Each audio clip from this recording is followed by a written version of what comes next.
Right when I sit down, huh? Right when I sit down, I see how it is. It's like you know when I'm about to, like, turn everything on. But yeah, welcome in everybody. Good morning. Oh, Kimiko is super vibraty, I see. Let me wrap myself in my wings real quick and let's catch up with the chat real quick. Oh, someone, you got first. Grats. I see Pierion dabbing on the haters. Uh, do people still say that? Like, even as a silly, ironic thing? Oh, Vesty. Hi, Cody. Hello, Blip.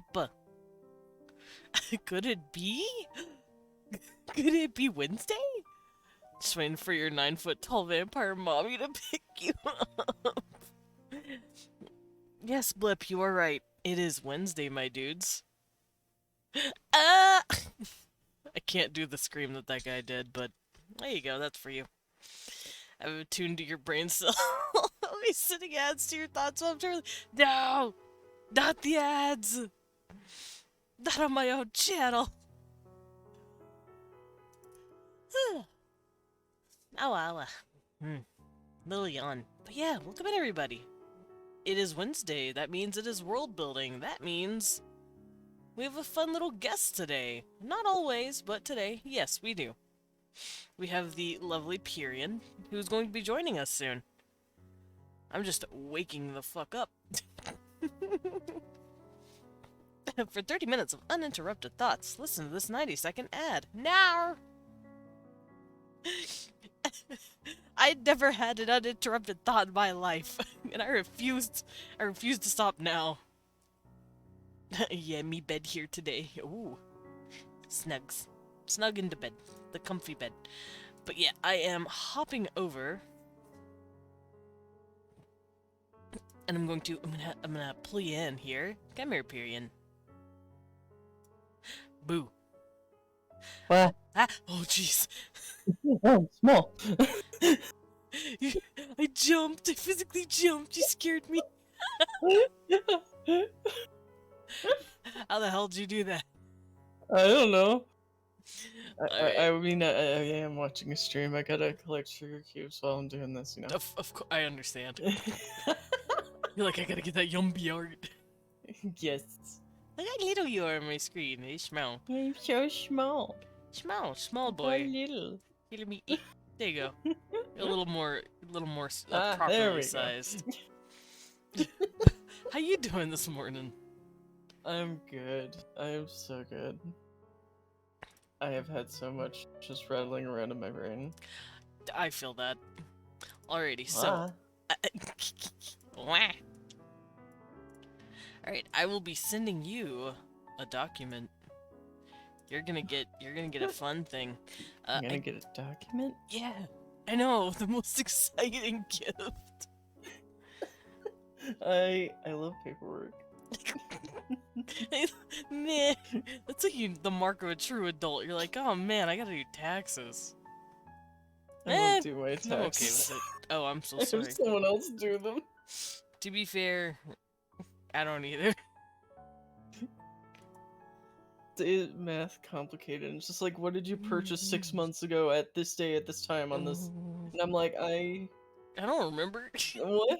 I don't remember what I ate this morning, and I did it 20 minutes ago. What do you want from me? I had strawberry Greek yogurt. Ooh, breakfast.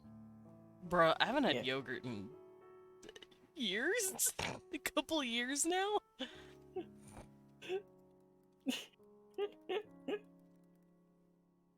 Shit, when did I have yogurt? Renamed to Pierion. Yeah, we're all making puns.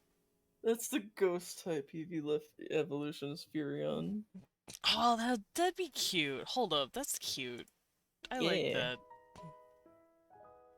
I just want an excuse for an evolution to have a little witch hat or something. Oh, that'd be cute too. A little witchy hat. Yeah. I'm gonna get so fucking sidetracked. Did you? Hello. Ella? I'm yawning, don't mind me. I'm gonna be making random noises. I just woke up. Pierion. my god, Flippy. Anyway, this is yours. Where are you? Looking I for am you here. in my Discord. There you are. Take it. Take the link. Shoves in face. Take it. Hey, I'm here. There we go. I see you. All right, so we're gonna hop over here. Aw, there we go. I'm gonna adjust you just a bit. So you're a little bigger. I'm small. Small man. I Small. need you smallent. Smallent. Yeah, because there's no alternative to that word. A small nut. Anti-small. Anti-small. Ray, activate. Sippy time. Oh yeah. Make sure you get water, by the way. Make sure you're drinking. I have my water with me always. Good. You telling me a shrimp fried this rice? I don't know why I love that.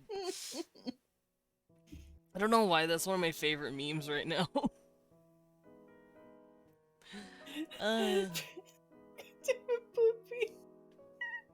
Pierion, are you close with anybody? Would they call you Nerion and Tyrion? Oh, oh, that's cute though. I think it's cute. That's very cute. I literally pulled up all of my old like stuff about Helion today. Nice. I'm trying to process It's what a Helion coincidence. is. Oh. It's a city. Oh, okay. See? I like how you're the anonymous goose. Here, you can just... Oh, Helion, like Helios. Mm-hmm. Mm-hmm. I just Tyrion, pronounced it clear at me, weird. show me that Lyrion. What? Okay, Blip. Bap. The puns, they hurt. They were funny, and then they started to hurt my soul. 'Cause puns will do that to a person.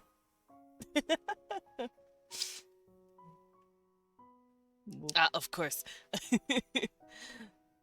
I know you do, Usagi, and I appreciate and love you.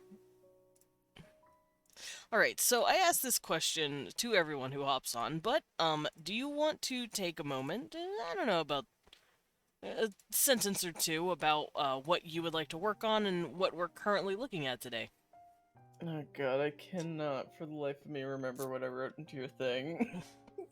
when I signed up, I cannot remember. I have it pulled up if you want to read it. Yeah. Social Yeah, behaviors, daily life, adding more events, working out etiquette for hospitality. Yes. Okay, yes, I remember now. It's mostly just a lot more, like, interpersonal stuff that I wanted to work on. But also just, like, getting everything out would be nice. Mm-hmm. Also, Blippi wants to let you know, they need you to watch your back. Cover their rear on.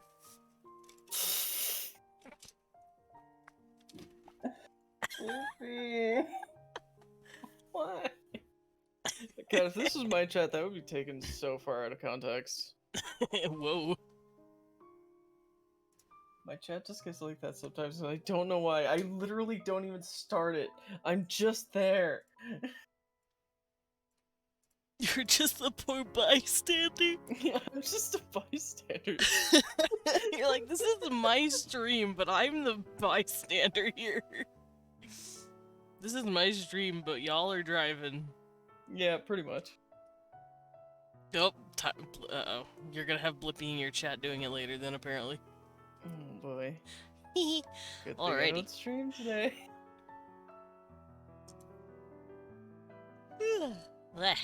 I'm gonna keep yawning, by the way. I apologize. I am EP bad, but that's just me. I'm EP hours. Yeah, it's EP hours. I'll do that. Command. There we go. Pierion, I hardly know them. Damn it, someone. Oh, jeez. Right. Back on track. Wah. Wow. So, you wanted to work on basically like etiquette and hospitality in terms of social structure? Yeah, I think we're probably gonna go through a lot of the social stuff here at the top. Okay. So I if you, think so. I'm trying to find if I have like an area for social stuff in regards to etiquette. Mm. Um,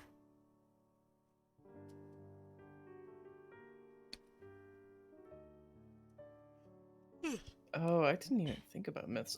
I'm looking. I am observing some of these, and I'm just like, I didn't even think about that.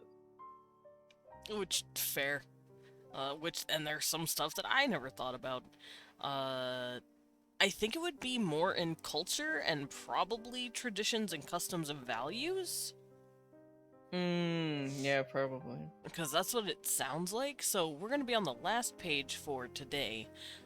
If you want to give a little preamble to the culture we'll be working with, it'll give me a better understanding of how to go about it. A preamble. Mhm.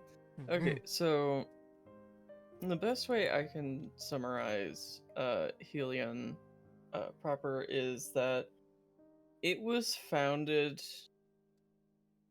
literally in spite of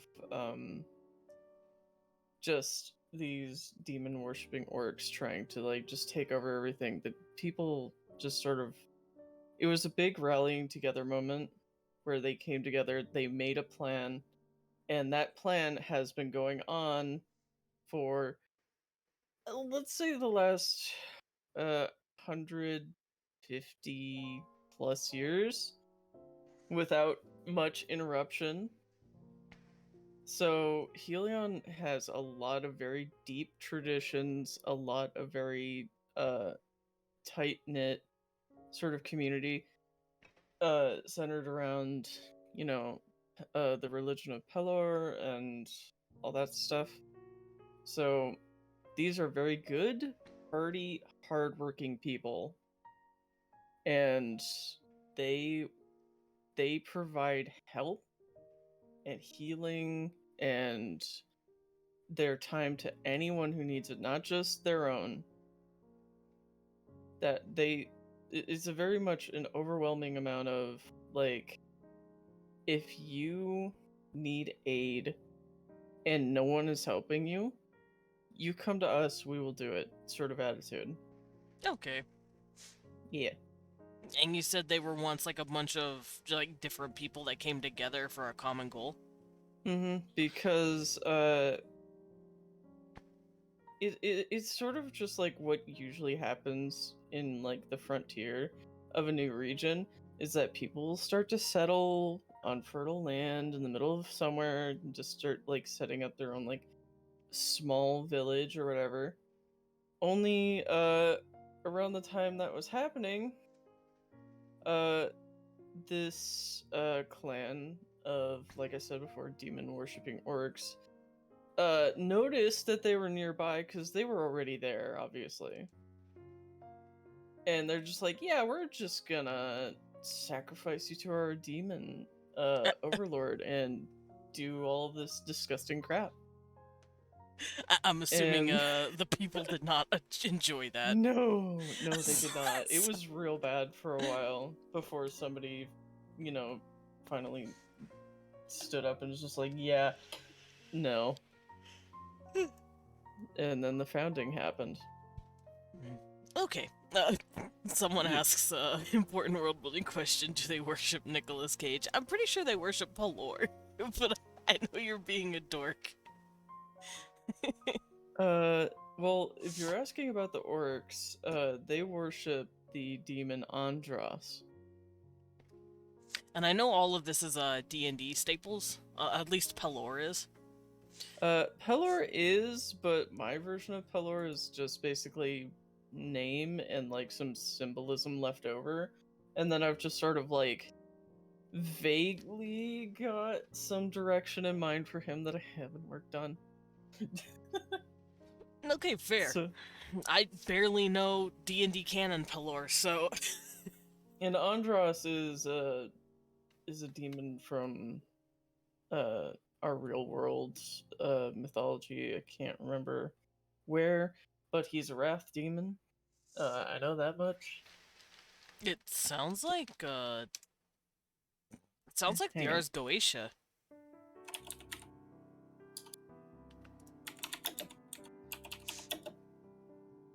I think he's an Ars Goetic demon. I think so, yeah. I know my Ars Goetics. Yep, Oh, I found him. he's the 63rd spirit, I hear, and he's apparently a wolf or can be a raven. Oh no, he's a man with the head of a raven riding a wolf. Yep, that's the bitch. I ain't gonna lie, Chief, that sounds cool. God, Let's Ars see. Goetic demons are cool. Anyway. I'll thank you, someone. I do not want Nicolas Cage to play me. Ars Goetia is a 16th/17th century series of demons that a bunch of guys came up with because they were like, hey, let's expand on the Solomon lore. And then they created a bunch of names of demons. Yes. Okay. I'm assuming Ars Goetia is also a modern thing, or like some sort of game, or something. But I'm talking about the OGs. I love them. OG. Yeah. Original goats. Original guys. Original dudes. Original Goetia.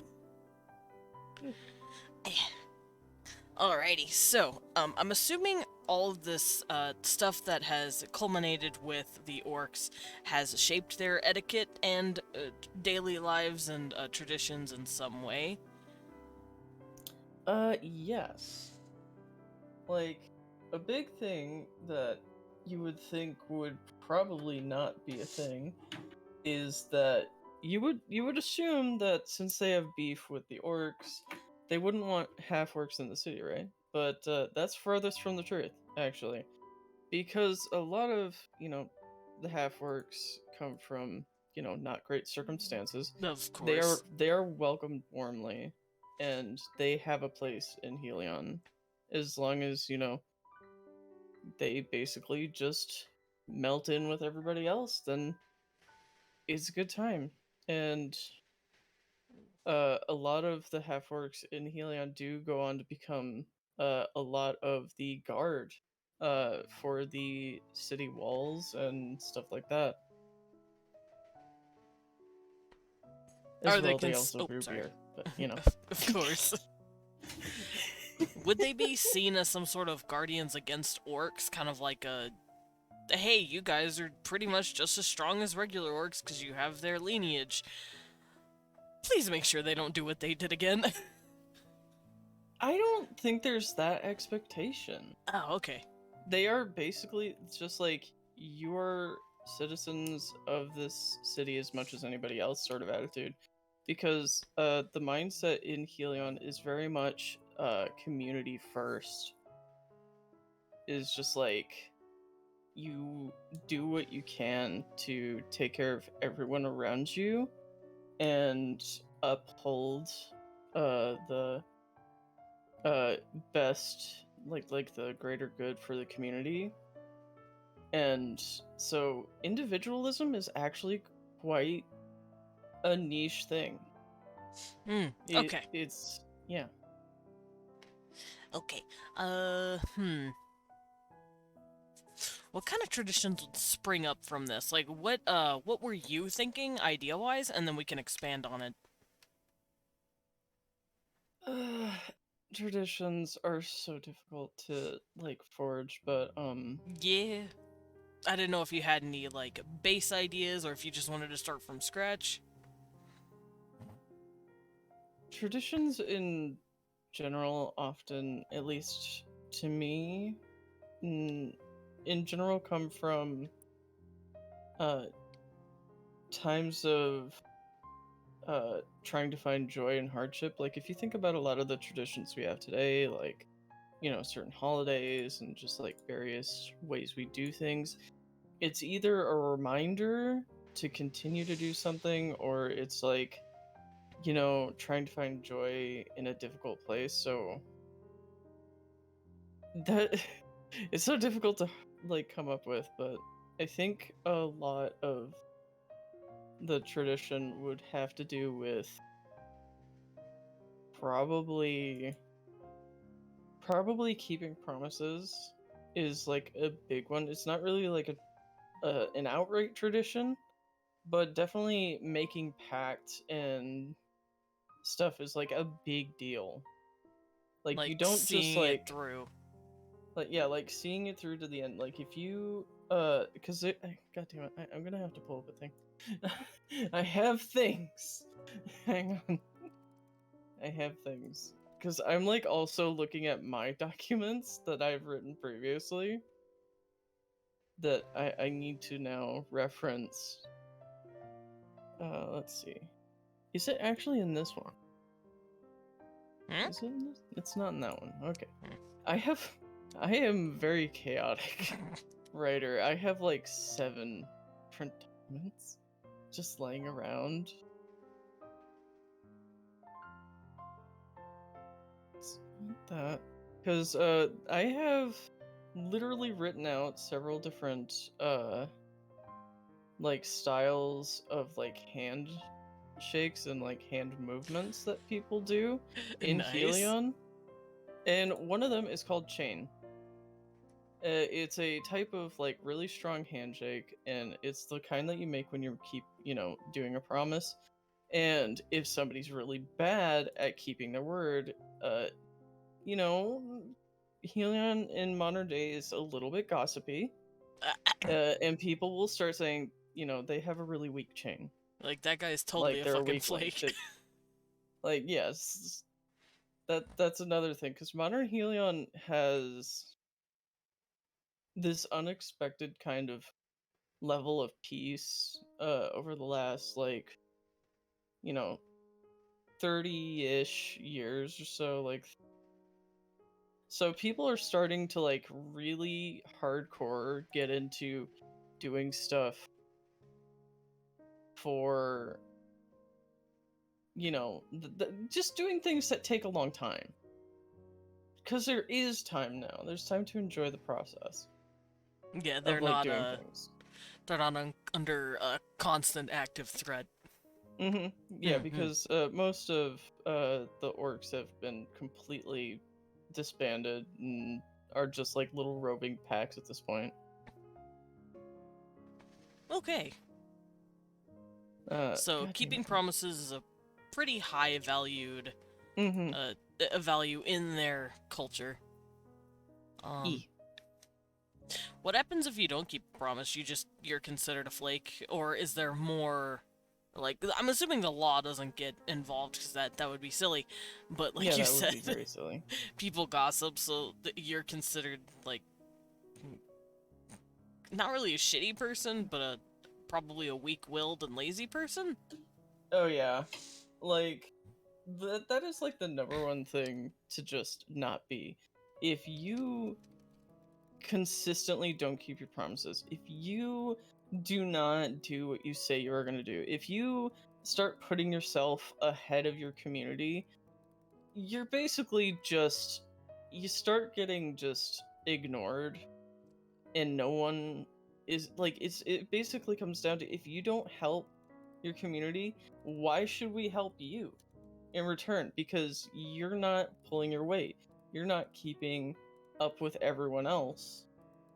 Like, they will provide the bare minimum of help at that point until you learn your lesson and be like, yeah, okay, I've been acting like a shitter. And you did say that they are a people that they value uh helping people. Oh yeah, they do. Because like they will not outright stop helping you if you're this way, but it will be the bare minimum. It'll be like just enough to make sure that you're not going to be like actively suffering Right. or Otherwise, they're like just like, hurting okay, I don't yourself. need you. Yeah, I feel like that is a situation that is so rare because the social pressure is so high to maintain your community. It's just like it's what you grew up with. That's like how it is here. So it's such a rare thing, and often the people that act like that, they usually move out and go to other cities. You know, they go. Which, fair. They're like, I can't handle the social pressure, I gotta go. It's true. It's true. There is a lot of pressure And some people to can't handle keep that. up. Mm-hmm. Alright, so I wrote everything down that you've told me so far. They value Yes. helping others, and they want you to keep your promises and help the community. Otherwise, you're probably considered a leech or someone who's flaky, someone who's lazy, and you're just kind of Mm-hmm. like the lower part of the There community, like is pulling them down, I'm assuming. there is a particular insult that you will be called after a moment, after a while, which is you will be called a primrose because you're delicate. You need a lot of help. You don't provide much of substance. It's just because like primroses are like notorious for being extremely difficult plants to maintain, and that is that is what that's going to be. And it's not just like an insult from like keeping promises, it's also like a failure to like generally keep up. Mm-hmm.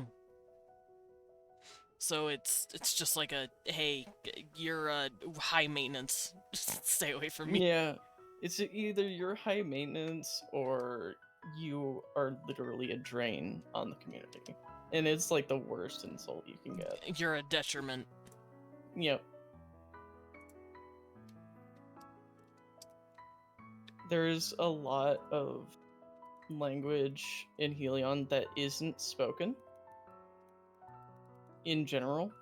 Uh, so because Helion is full of gossips and because people talk, there is, and this is why I have the fucking hand signal guide that I've written up, because you want to make your suggestions as subtle as possible in Helion.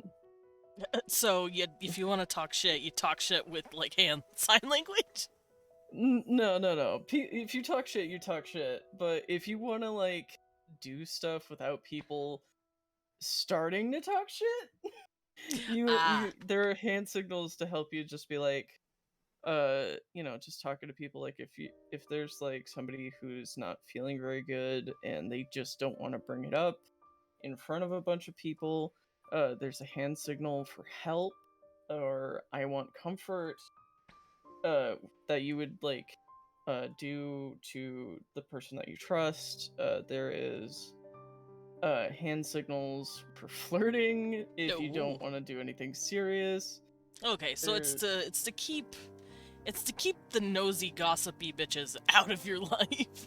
basically, it's to stay below the radar. And the worst part is, it's not foolproof because it is a hand signal. But the thing is, people are constantly like talking with their hands in Helion anyway. That is like a big thing. They're Ah, of just course. constantly waving their hands, just like if Pierion were to talk to you, his hands would always be moving. Always. You know what? I feel that on some level.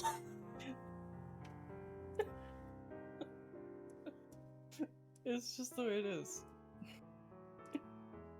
I don't know Oh where god. I'd put that though, but that's still a good little I feel fact to like have.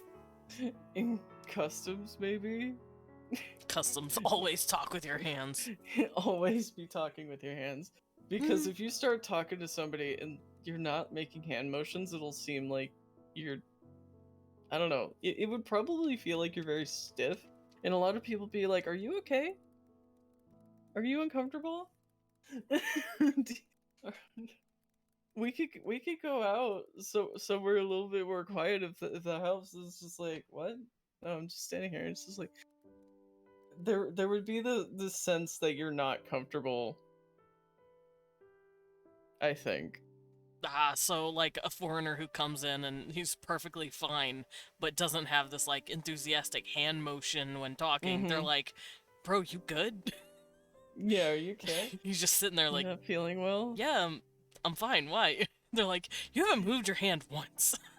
It's I don't even think most people would be able to put, you know, get the fucking language I'm about to use, put a finger on why they would assume that somebody who's stiff just doesn't seem right.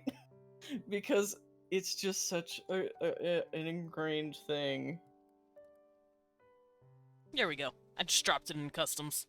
Yeah, I think that's a good place for it. Hmm. There is one tradition that's a little bit odd Hmm? that I am reminded of. One actual tradition. It has to do with boots. Oh, all right. I'll hear you out. Okay, okay, I'm glad. So Helion, as a very holy city, has a bit of a problem.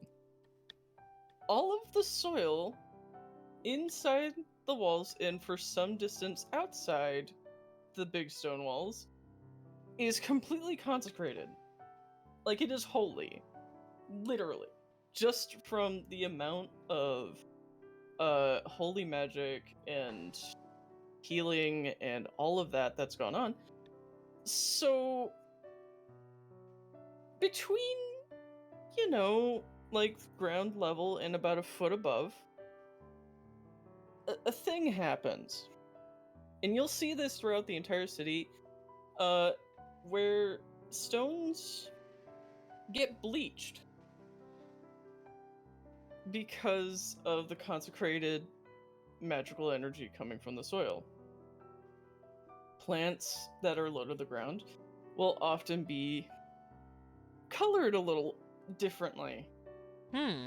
than normal because they're growing in a different kind of magically aspected soil than they would be out in like regular nature.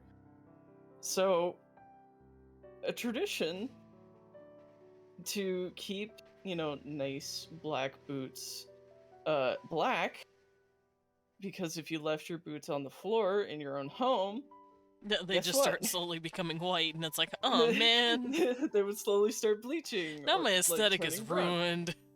I got these from Well, Hot Topic 2 days ago. What is this? Also, basically. So, there will be boot shelves, and not every home is capable of accommodating such, shelves, So, generally, you if you walk into somebody's house, you will be taking off your shoes, and you'll put them up, and it's just one of these things, like that is what you do. I don't know if that's a tradition or not, but it sounds more like a that is more like, custom. yeah, that is more like a custom. But Also, Usagi says, why does everything have to be bleached? Bleach smells horrible. well, it's not bleached as the It's holy chemical. bleach. It's God's bleach. God's bleach? No. I just don't have a better word for it. No, I get it. It's a purification thing. Yeah. It just ends up getting that way. I also like to think that a lot of the floors in homes are raised above that level. Fair. What happens when you're just walking through? Also, hi, Skya! Mwah, mwah. Closest Oh, Shvesta. How are you? She it, pet it me. I think if you're on your feet a lot and you're working a lot, your boots will probably slowly over time get like that too. It's just a lot So quicker if you leave it out. yeah, it's just a lot faster if they're stationary. That's why people will assume that if you have a lot of really dark colored shoes on all the time, it's kind of like a show-offy thing. Because it's just like, oh, uh they're able to keep their stuff really nice, or they can afford to keep getting, like their shoes serviced and stuff. So if you have shoes or boots or even like I'm assuming even the hems of skirts and stuff like that, if it's a certain color that changes very quickly, I'm assuming that's a symbol of status. Also, I am good, Skya. E. How are you doing, Pierion? I am doing well. I am Nice. rattling about a bunch of shit. And you know what? I appreciate it. I've said this a few times, but I am very loosey goosey with my guest appearances. I'm like, just go for it, dude. I'm gonna be here going ADHD mode anyway. Don't worry about it. Yeah. I needed some water. I like rattling on because I have this stuff kicking around in my head, and I need this sheet to keep my focus. Fair. That's why I made it. Because I'm like, I'm gonna forget everything that I come up with if I don't write it all down like this. Also, it's just nice to have everything organized. And to have a template that you can just copy over. You're like, oh, there we go. Alright, so I put down, they put their shoes and boots above ground level to stop a purification process that changes anything's color to a light bright shimmer. I didn't specify what color. I'm just assuming it depends on what it is. Yeah, it depends on what it was dyed from. And also probably the material. Yeah. Because I'm sure leather changes differently than, like, cotton. Also, it probably changes quicker or slower depending on the material, too. Yeah. Like, material density will definitely affect it.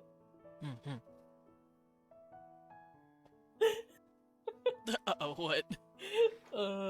I just had my mug stolen. I think it's gonna get coffee in it. Someone stole your mug, oh no! Yeah. My world's gayest paladin mug.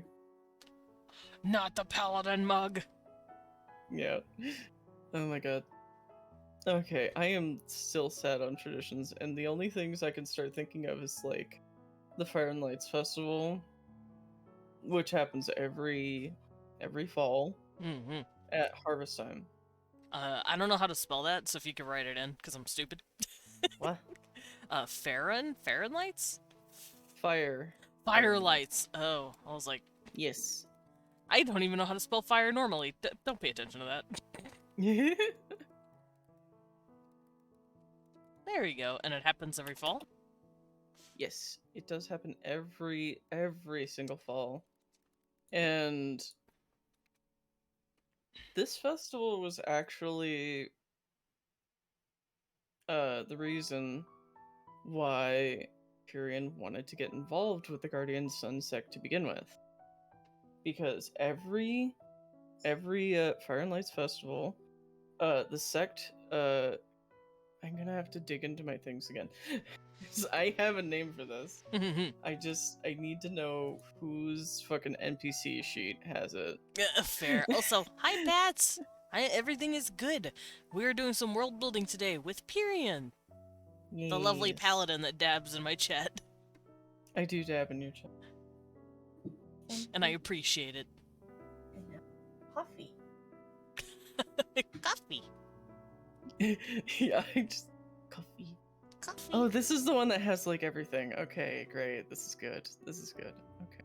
Coffee. I actually have it in Pierion's, like, little micro backstory thing. Oh, nice. Yes, I found it. Ah, yes, thank you, Amy. I don't know if it's in here specifically.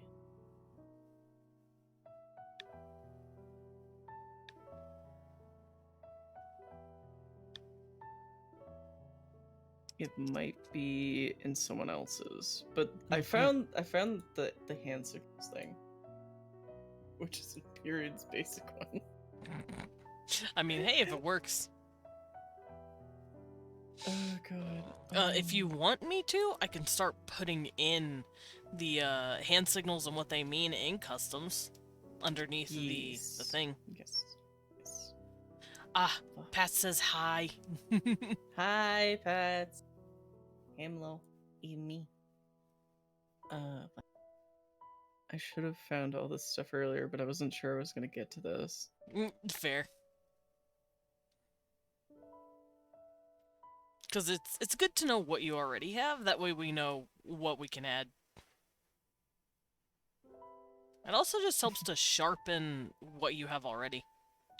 I think it might be in Cassandra's NPC sheet.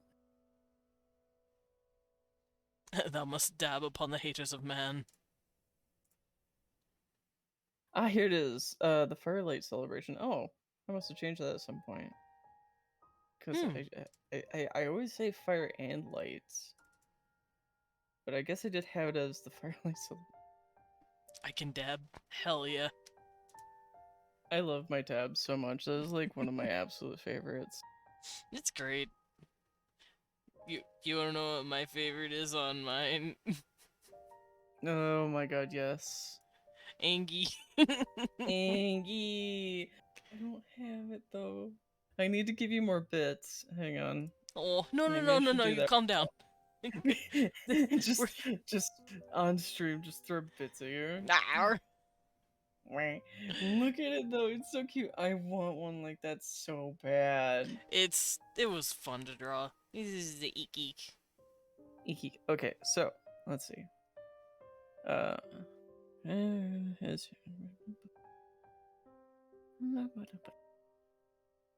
Oh god, that's so cute.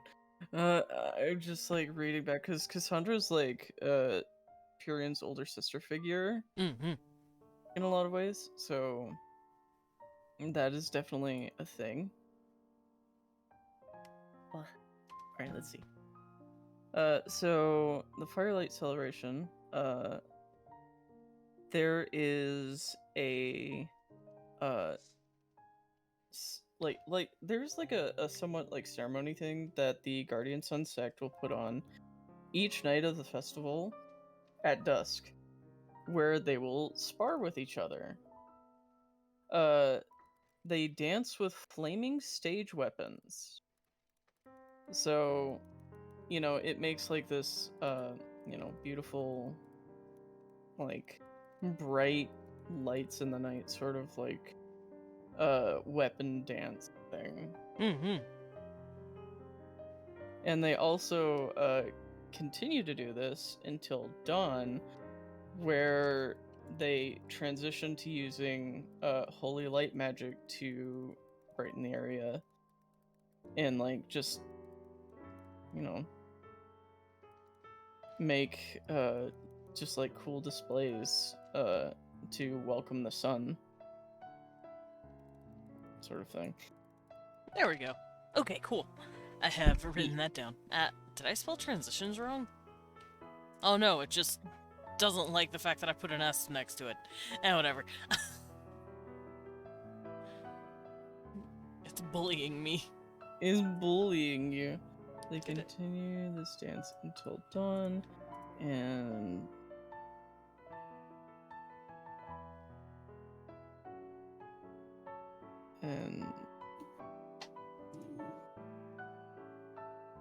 I don't know if I skipped anything, but I just kind of wrote down everything that I took in. Oh, of course, have a good lurk, Amy. So there's that, but there was another thing. I wonder if it's in Kamazal's sheet. I am literally pulling up every NPC sheet because I always left like a little blurb of something. Well, at least we're collecting all of the info into one area. Yes, this is what I wanted. I wanted everything to be like put conglomerated into a single entity. Yes. Just conglomerate all of the stuff. All of the lore. Okay, so it's not in Cause sheet. Whose sheet would it be in? Because that's sort of like the thing. Is it in Rockan's sheet? I am just there are people. Do you know when in fall it happens, by the way? Is it like a single day? It happens just after the fall solstice. So like from the fall solstice for like the next week. And typically happens over a week, you said? Yep, it usually takes about 5 days. Because there are different things that happen on different days. Because, I don't know, people like to party. Yeah, fair. There we go. It's an excuse to show off and stuff. Not that. Not that. Nope. Woods. You wouldn't have it, would you? Sebastian? It's me, I have it. No, you have it. Oh, I just messed up the document. Okay, there we go. Well, I fixed it, don't worry. yeah. So it's not in Sebastian's. There is just so much crap from when I was like writing stuff for Pierion initially. That's just like spread out across like a lot of different pages. Fair. Would it be easier to just go to each page, copy what you think is relevant, and just kind of paste it in a random-ass document for reference later? I don't know. I don't think so. This one might not have actually gotten written down, which kind of sucks, actually. Because if I didn't write it down, then it's lost. Oh no. It's lost if I've ever. That just But means you gotta rethink it. I gotta rethink it. No, no. You gotta think. Oh no. That'd be fine. I'll just rub my two brain cells together real hard. Imagine thinking. Imagine thinking could not be me. Okay, so I can't find it, so I am gonna have to rethink it. Okay. But basically, there is a God damn it! I really wish I knew whose this was in. Cause like I don't have time to like read through everything word for word. Fair. But there. Oh, you cut off. Uh-oh. Did I lose Pierion? Whoa. Oh no, he's gone completely radio silent. I am worried.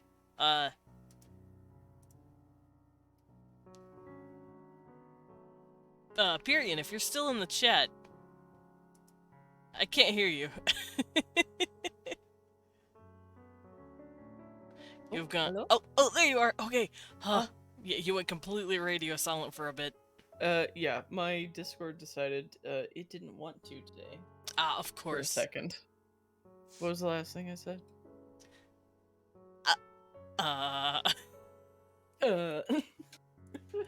Okay. So the clerics during the Fire and Lights Festival will have their own thing. Like this like ceremony is separate from the other one. So because Helion is very, very sword centric, like everything is just like when you get a weapon, it is a sword. It is just like, it is guaranteed to be a sword. And the clerics are very good with theirs because it's just their reputation. So,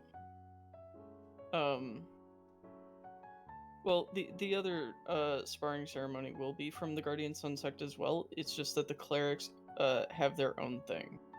The Guardian Sun sect has, you know, paladins, clerics, and different kinds of rangers, and just anybody who can be like attuned to like Pelor and stuff. That they are more than welcome. So they train all kinds of units. Are the clerics in the Guardian Sun sect? Yes, they are. They just have their own thing. That they do is a. God, I had a name for this. This is why I wish I could find it. Oh, Usagi asks, is Helion a play on the word Helios? And I do believe it is, Yes, because it is a sun culture. Ah. Yes, it is. It's a play on Helios. Because, I don't know. I think Helios is a fun word. It is. It's a nice word. Okay, I wonder if it's in Pierion's backstory somewhere. I wish I could tell you. I think it is somewhere. No. At least not that version. Hmm. But basically, it was like a...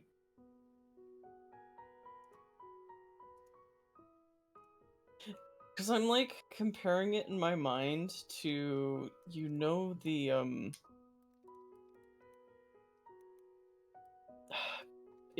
my brain is just farting really hard on what this is called.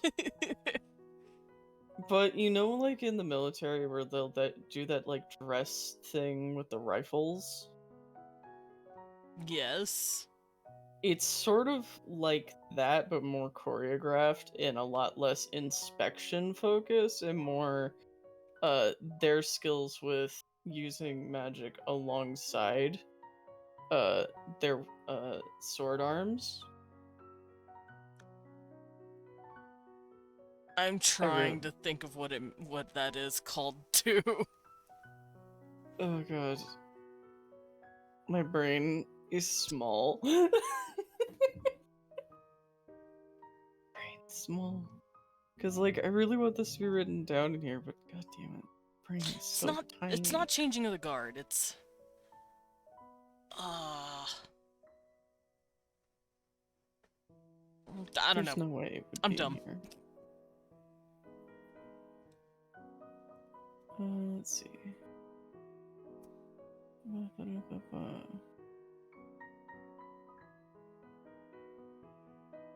Bop, bop.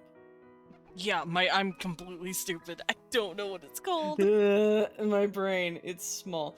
I had my own word for it. I just wish that I could find it in all of these documents. Why didn't I just put them in one thing? I don't Why? know. Why did I do this to me? That's basically what it comes down to. Why did I do this to me? Why did I do this to me? Eh. Okay. I'd help you search, but I don't know what to look for. That is true. That is so true. The worst part is I'm starting to fear that it might not have been written down. Oh no. Oh no. Like, I know it was written somewhere. Because I remember putting it somewhere. So it's somewhere? It's somewhere in my Google Docs. Hidden. How many Google Buried. Docs you got, bro? Like 7. Oh. For some reason I was picturing like 40. Oh gosh. Oh my god.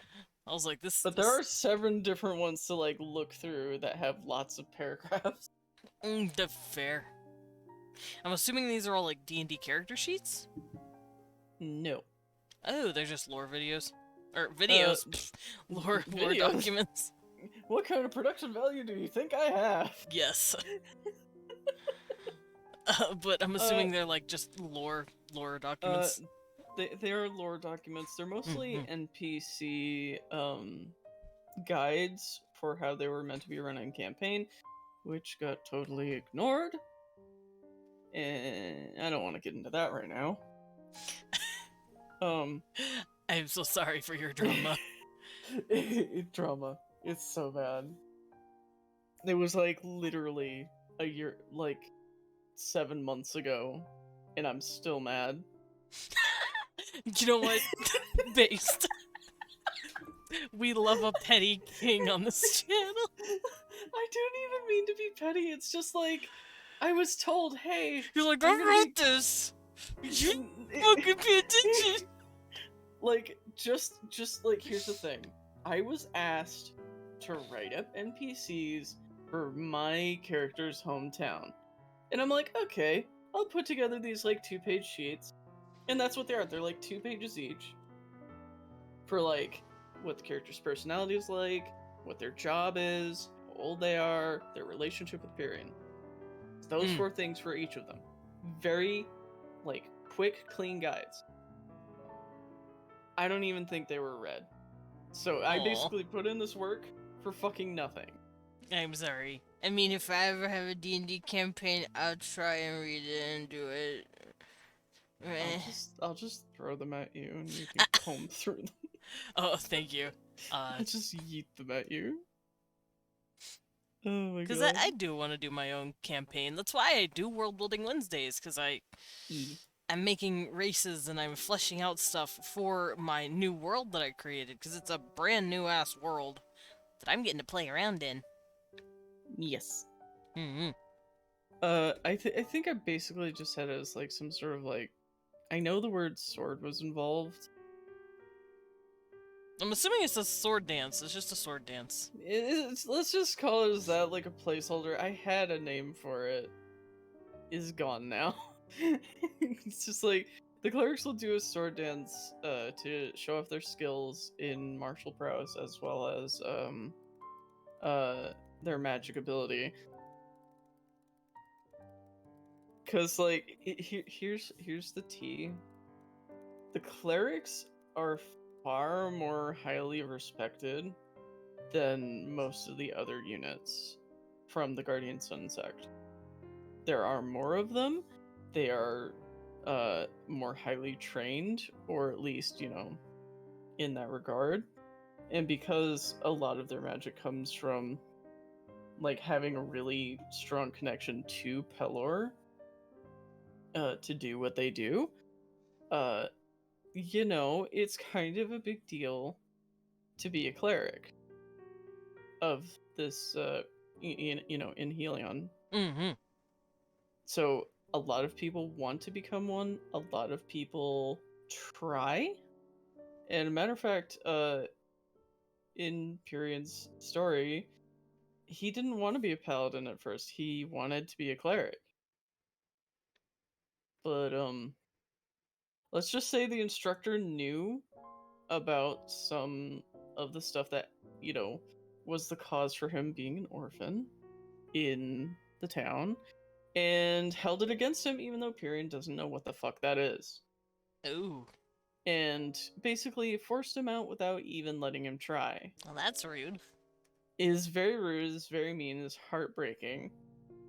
But that's why Rakon exists, which is sort of like Pierion's father figure in this. Who is just like, nah, you're gonna come with me and we're gonna have a good time. We're gonna hang out. This is we're my gonna son train now. every day. This is my son now, basically. I've He's had a very Pierion good for a dude. day and a half, but I have known this small boy for like an hour, and he's mine. My boy. my child. So yeah, so they will do that. I'm trying to think of other traditions because I know there is the spring flower festival that happens as well.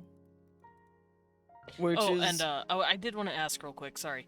yes, The sword dance you said is basically kind of like a flex. it is Kind of a like, flex. look at our cool, the powers. Look how cool we are.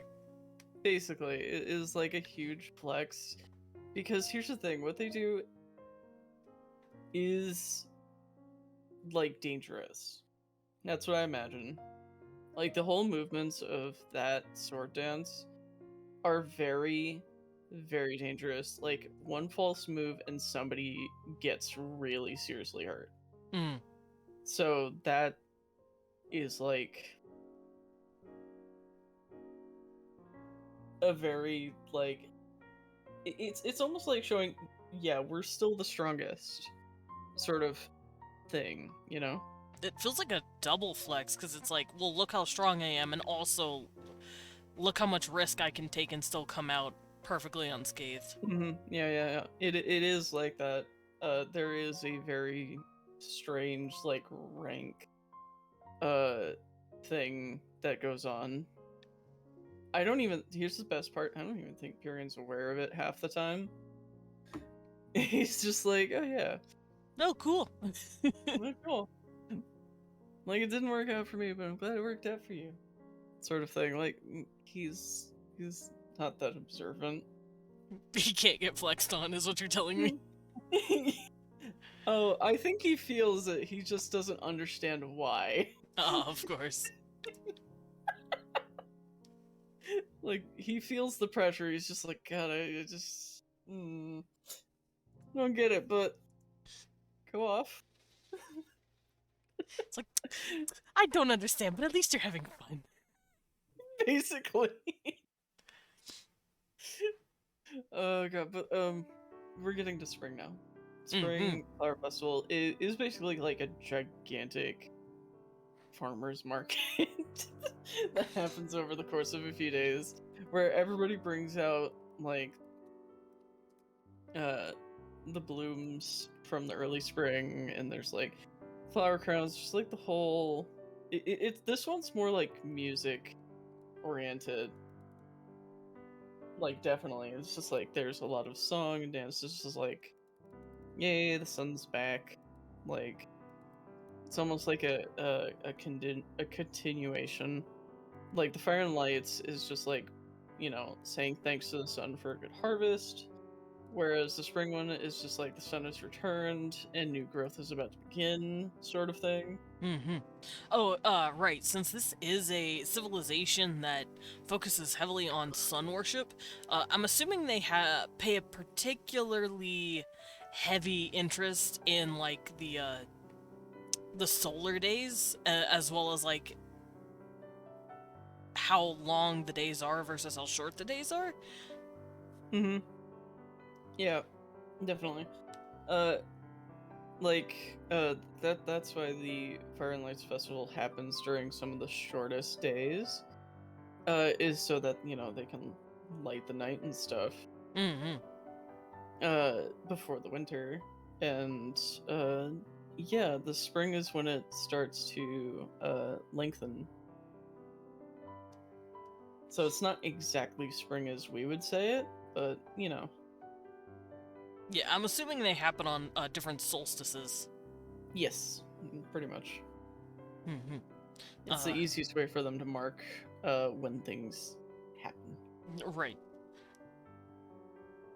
I'm thinking back to weirdly enough to Wicca traditions. I know Wicca. It's a modern-esque pagan religion, but it does focus heavily on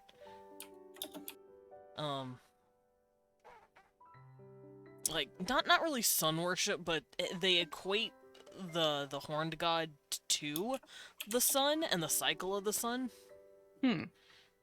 I don't know if you know anything about Wicca, but maybe some of it could help you. I don't know a lot about it. I was meant to learn a bit about it because when I was in high school, I was actually invited to join a Wiccan coven. Nice. I was just like, yeah, sure, just like let's hang out or whatever. Like it was a bunch of my friends anyway, and they were like starting to organize shit, and then it just never happened. I mean, fair. Because I guess explaining that kind of stuff gets kind of repetitive after a while. Right. Well, if you want me to, I could go over it real quick. Alright, so for Wicca, they typically have a 8 holiday system, and each holiday falls in line with a specific solstice, or a specific, what is it? What is that thing called? It's when, like the days are the biggest or the shortest. It's hard to explain, but there's 8 of them. There's 8 of them. Yes. That's a lot. Well, it's their it's kind of like our festivals. It's their festivals, basically. Okay, yeah. So for them, it actually starts on Halloween, because that's the start of the new year for them, as far as the Wicca calendar is concerned. which is Samhain. I'm sure we all know that word. It's spelled Samhain, Samhain. I'm sure you've heard it be called in, like, witch movies or whatever. Nope. Really? I've never heard that word until just now. Interesting. It's, I believe it's Gaelic.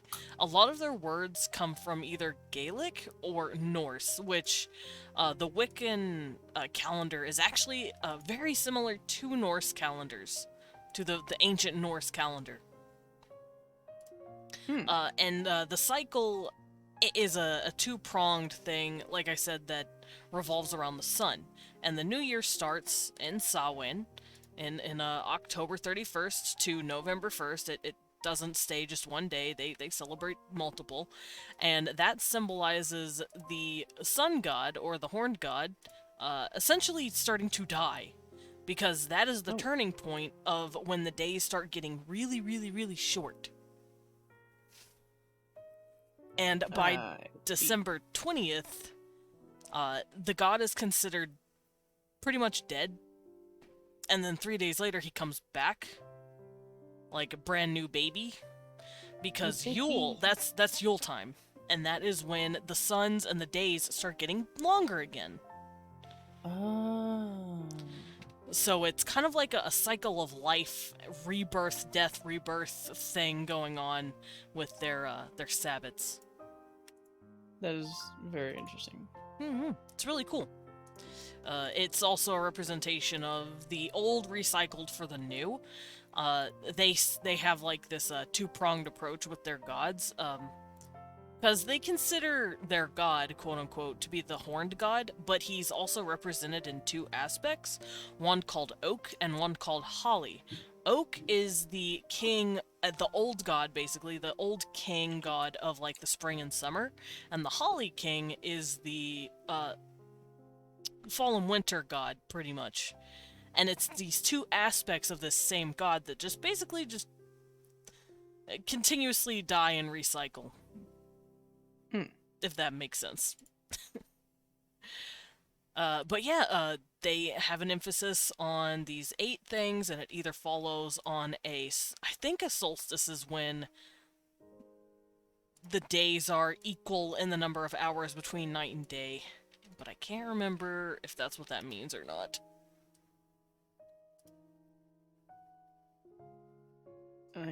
Oh no, the solstice is when the days are either their longest or their shortest, I think. Like in summer or in winter. So Yule would be the winter solstice, aka the sun is at its smallest day cycle. The nights are the longest. Okay. So I'm assuming they would possibly do something like that, where they would emphasize solstices as well as equinoxes. That definitely sounds like it would be in line with what they would want to do. Also, I'm I finally see. copying over this stuff. No, you're good. I see what you're doing. You see? There is a whole series that was actually kind of important because in the campaign, there was a bit of a romance going on between Pierion and our friend Tobias. Ooh la la. Yes. Some of these get a little bit wordy because these ones were like easiest to do, and then they get a little bit complicated. And some of these have explanations in them as well. Super excited about that one. Like that one. Shield. Shield has a bit of description in it. We could probably prune that down. Yeah, whatever you need to do. I'm just copying everything over, and then we can edit it in a second.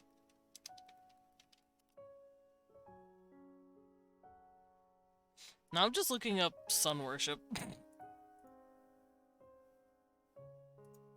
Sun worship. Praise the sun. Yes.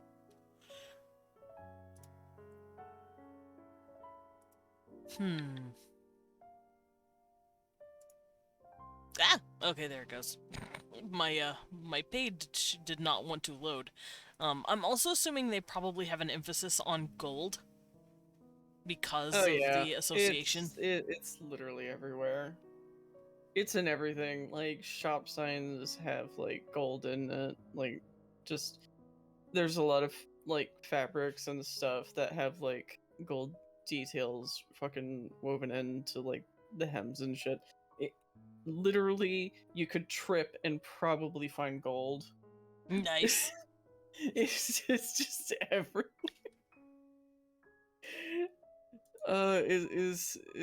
Is like that. Now, because I'm assuming this is a monotheistic culture where they only focus on Pelor, not really anyone else. Yeah, it's just Pelor. It's just Pelor. They allow and welcome the worship of other good aligned or even some neutral gods, but don't go bringing your chaotic or evil gods into town. You will not have a good time. Damn it! There goes my Lolth. Yeah, no Lolth. Damn it! Lolth stays in the Underdark. Ah, give me Lolth. No. Lolth is one of my favorites. She's just a badass. That and Corellian. I just really like Corellian. Hmm. Don't know why. He's just a dork.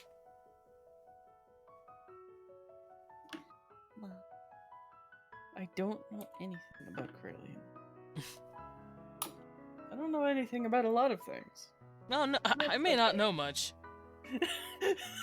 I may not know much. No, but just that's it. Yeah. I think we're finally starting to get to the point in here where I think I've put down everything that I can. All right, cool. Let me look over the hand signals actually because I've been tabbed out You've been tabbed out. Yeah, there's a few. because I'm looking at I'm studying sun stuff to help. Yes, it was study time.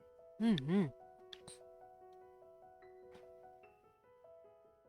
Aw, these are cute. Holding pinky fingers means you're best friends and close family. It equals a bond. Hands clasped with just fingers means you look like each other. Oh, you like each other but aren't ready for anything serious. Mm-hmm. So, like, you're just holding fingers. Yeah. That's cute. It's very cute. Like, A lot just- of it is very cute. That's precious. Hands cupped together means you're actually. Oh, I see. We moved the full-on hand holding. Oh no, we're gonna. Yeah, hand holding. They're breaking Yeah. TO head. Strictly non-lewd hand holding. Of course, it's blurred. Got it. Is cupped hands not lewd? Laced hands lewd. Now you're going too far. Laced? Oh no. This was very fun to write as well. It was nice. Aw, holding pointer fingers is asking for comfort. That's cute. Mm-hmm. Thumbs. Oh, it's like a little handshake. Mm-hmm. And holding wrists is how you make a pledge. Of course. Oh, right. That's how you Mm-hmm. That's how you do your promise. Yeah, where you just hold wrists, shake. You've made a promise.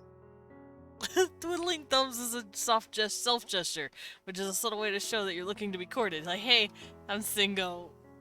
Yeah, this is definitely a thing. It's just like, please notice me.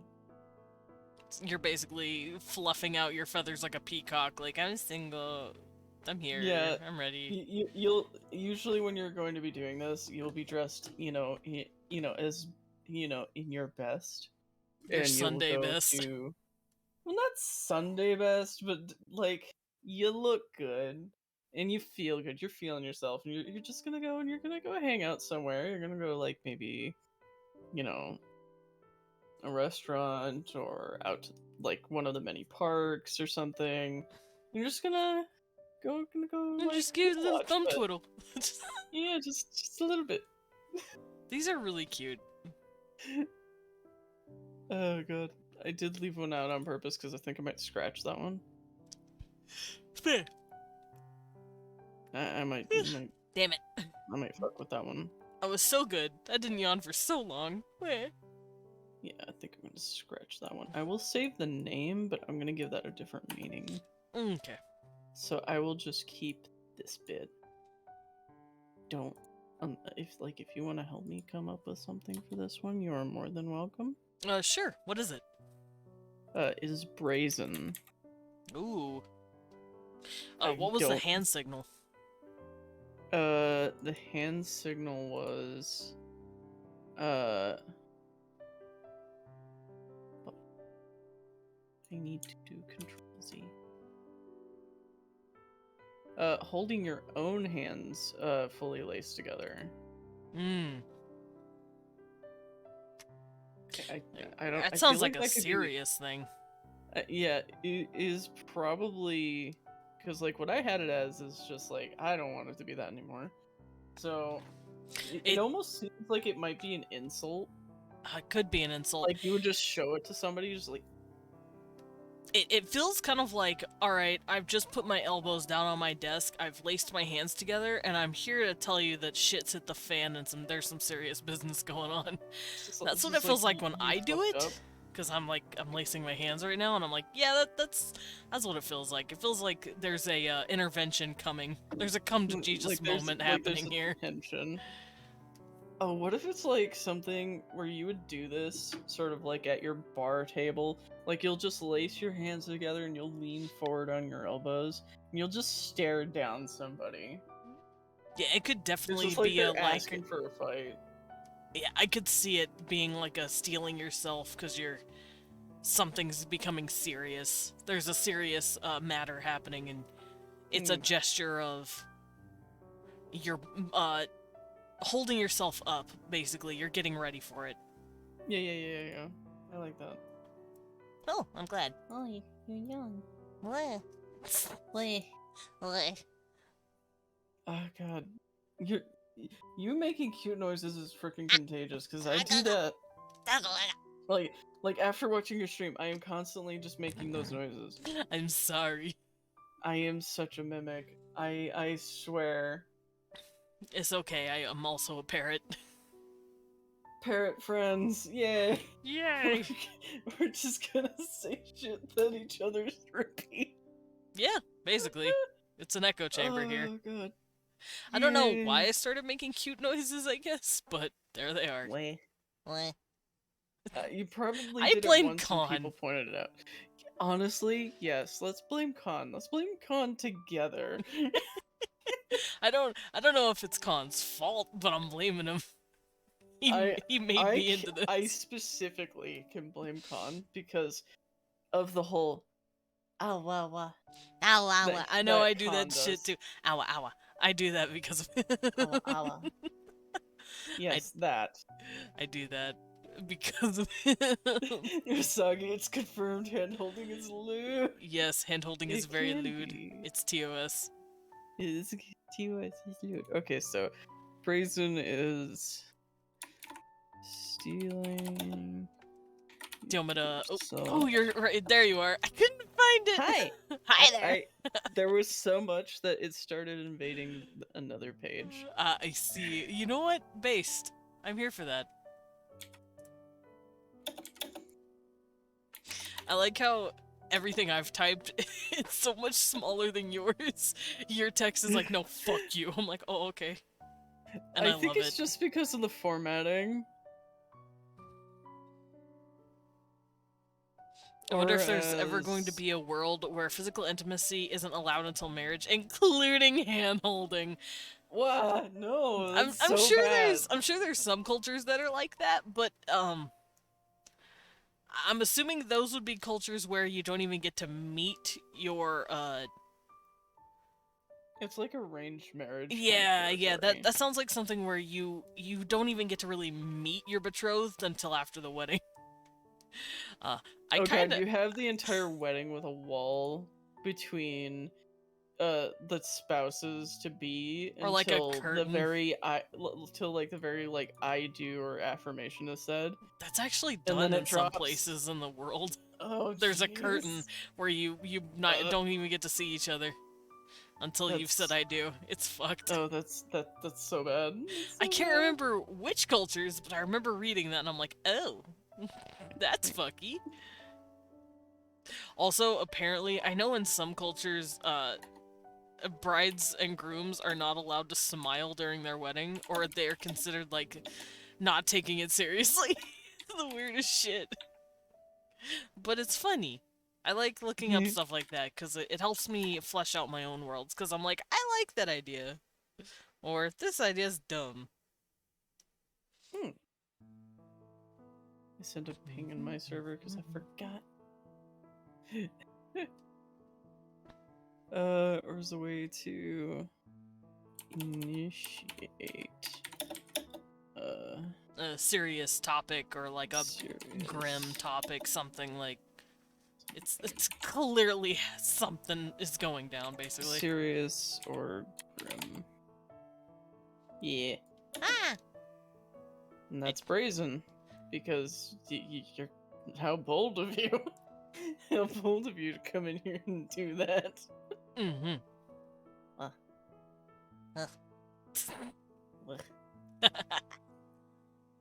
Now, are there any other hand signals you want to work on, or is that it for now? I think that's it for now. Is just making sure that all of these ones are here and that one has changed. There's probably What was it a lot originally? more. I'm really curious. Naughty. Oh, That's all it was. Just the naughty. true loot, I see. It's a true lewd, but the way it is, it's just like, nah, I don't want that. You could also have finger tapping. Finger tapping. Like, just in general, like, you could figure out, like, how many fingers they're using to tap, meaning something different, and where you're tapping. I don't know, I thought that'd be pretty cool. Hello, that could be cool. Roseki! Hi, Welcome in! Rose! Hi! We're working on lore stuff today. Yeah, we're working on world building with the lovely Pierion. Yeah, Rose is from my server. Ah! Welcome in! Uh-huh. I appreciate anyone who is friend with Pierion, who is from Yes. Pierion. Rose is a fantastic artist and a wonderful person, and I squish.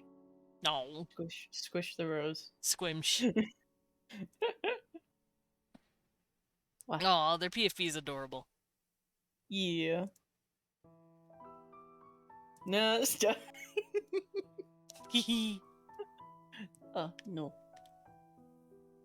Respectively, no. I will squish goodies. Respectfully, no. We'll squinch. But yeah, it seems like the hand signals mostly have to do with with like romance. That is the point. Mm-hmm. that was the point for the campaign. I am got it. probably going to add a lot more for like more casual conversations and just people being people sort of thing. Aww. No, Rose. Dude, good. Your art is already so good. I haven't seen it, but if Pierion thinks it's good, then it is. I will DM you. Thank because you. I saved one. I appreciate that. I see. Because I like is very cute.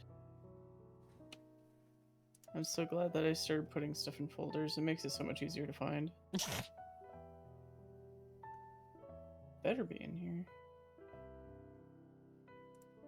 There it is. Show. Well, Gib. look. Look. Aww, at that's it. cute. Is that little Gobo? It's Rose's character. I don't remember They're what your so character cute. was in that picture, Rose, but it's so cute. That's adorable. Yeah, your profile pic is an example of art too. Yeah. Oh. Yeah, your art is really good. I like it. I like how expressive it is. It's so nice. It is very Uh. cute. It's very precious. Okay, let's see. Oh. What else could we work?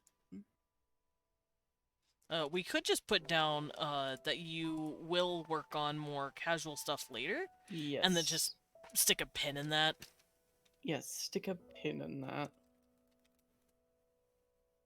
Because I do want there to be like more stuff that you could do. Sort of like in like the sign language sort of like flying insults thing. Oh, she's your Because D&D I feel like character. that'd be- Oh, nice. Sorry. Yeah. But yeah, I'm assuming it wouldn't be as extensive as actual sign language, but it would definitely be big enough Yeah, for people to go, oh, okay. It'd definitely be more than a middle finger. It would Fair. definitely be more than that. It would definitely be enough to where, like, if you got somebody's attention, you could throw a couple of them out and just be like, you know, just like actually, just like in a very quick couple of like flicks of the hand, let them know what the fuck they did to make you pissed. Fair. Ah, I Wait. am a wait, Rose, you're a butler? Ah! Ah, Wow. We're everywhere. We're growing. yes. Ah. Coffee makes me burp for some reason. Ah. Not fair. fun. You know it's bad when water does that, though. Oh, jeez. Water's done that to me before. We win! You subscribed for hello? 5 months. Why didn't I get the boop? I saw it on stream. Yeah, I didn't hear it. Oh, well, hello, Lilin. But Lillian, oh, because my sound volume's tiny for it. Tiny. There we go. Lillian! The 5 months, you're a good bean. And they come with lore. Aw. How are you feeling? How you doing? Butlers are like bunnies, so they multiply. Hell yeah. I Oh. thought you were gonna go somewhere else with that. Anyway. What would a bunny butler be then? A bundler? Oh, that's cute. It's way A too hot here. bundler. Oh, good. Yes, stay cool with iced coffee. That's... Please stay cool today. A bundler is cute. That reminds me, I need to spread myself down a little because it is getting warmer. Yes. Hydrate. It is now 95 degrees. Ugh. Also, are you drinking water and keeping yourself cool? I have AC in my room, but yes, I have been staying hydrated regardless because even with the AC, on the other side of the like divider curtain, we have separating our rooms from the rest of the house. The rest of the house, which has good insulation, is up to 80 degrees. Oh, jeez. So I don't even want to know what it'd be like if we had our old roof before we got it replaced and re-insulated, because Fair. I bet it would be baking out there. And I'm so There we glad go. that I have AC. All Like, right. Apparently it's also muggy outside today as well. Like, it's humid. Ugh. Blech. Ugh, ew. Gross. Muggy weather. Bleh. Not a fan. Nope. I come from muggy weather, so I'm like, no. I don't want to feel like I'm walking through pea soup every time I go outside. Yeah, because it's just like everything is sticky. Everything. Yep. You could literally be dry 1 minute and then you walk outside and it's just like everything sticks to me. Yeah, it's gross. Ugh. I do not appreciate. Nope. I am currently in a place where it's really hot, but it's dry. So I'm like, eh. I'd much rather be hotter but drier than sitting in pea soup in the air. Ugh, stretches. Okay, let's see what you're typing. I am up in religions because I realized that we talked about Oh, it, but it okay. didn't get written I down. was like, I don't see what we're writing. Okay, here we are. Yeah. Alright, so, monotheistic to the god Pelor, but other religions, I'm assuming, are tolerated? I would just say welcome. Oh, okay. Like you can. But Desmond wants to live in a dryer. Now! No. No! don't put your bat in a dryer. Do not wring the bat to dry. Eek eek. No. Desmond is air dry only. Yeah. Hang me up by my little wings. Definitely don't permanent press, Desmond. Mm-mm. No, I shrink. Put through the tumble. I shrink in the dryer. I'm already small enough as it is. Please don't do this to me. Spin cycle! No! Lilith! Now I have to make a gif of just a little bat and me Oh, being just- spinning around in the dryer like, ah! I'll just put you in a freaking salad dryer with the fucking hand pump. No! Just. Oh my god. Help. Just the thought of that was so funny. The bullies. Salad spinners. No salad spinning. Anyway, other religions are welcome. And if they're evil gods, then they're like, please go away. Oh god, that's right. As long as they're like good or neutral. Otherwise, they're like, don't know about that one, Chief. Yep. Mm-hmm. Oh my god. Now, in this world, are the gods a lot more present, like in standard D&D, or are they more of a concept like in Earth? Well, it is a D&D based canon. Fair. So the thing that I have with Pelor is that he is busy a lot. And what he does is, you can figure out where he is and what he's doing at that time because he is constantly fighting the darkness and evil and decay. He is constantly fighting against, like, all of the entropy that could possibly exist from other gods that he has beef with. So, you don't normally get, like, those divine moments where Pelor speaks to you directly unless he has something very, very important to do that involves you. So I can't just go, Pelor Daddy, I prayed, please respond, and I get divine intervention. You will be left on red. Damn it! But I'm his Discord kitten!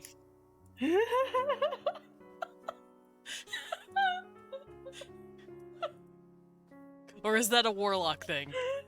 That's a warlock thing. A warlock is just a patron's Discord kitten. Yep. For Pelor though, it's just like he really lends his power to people who are good.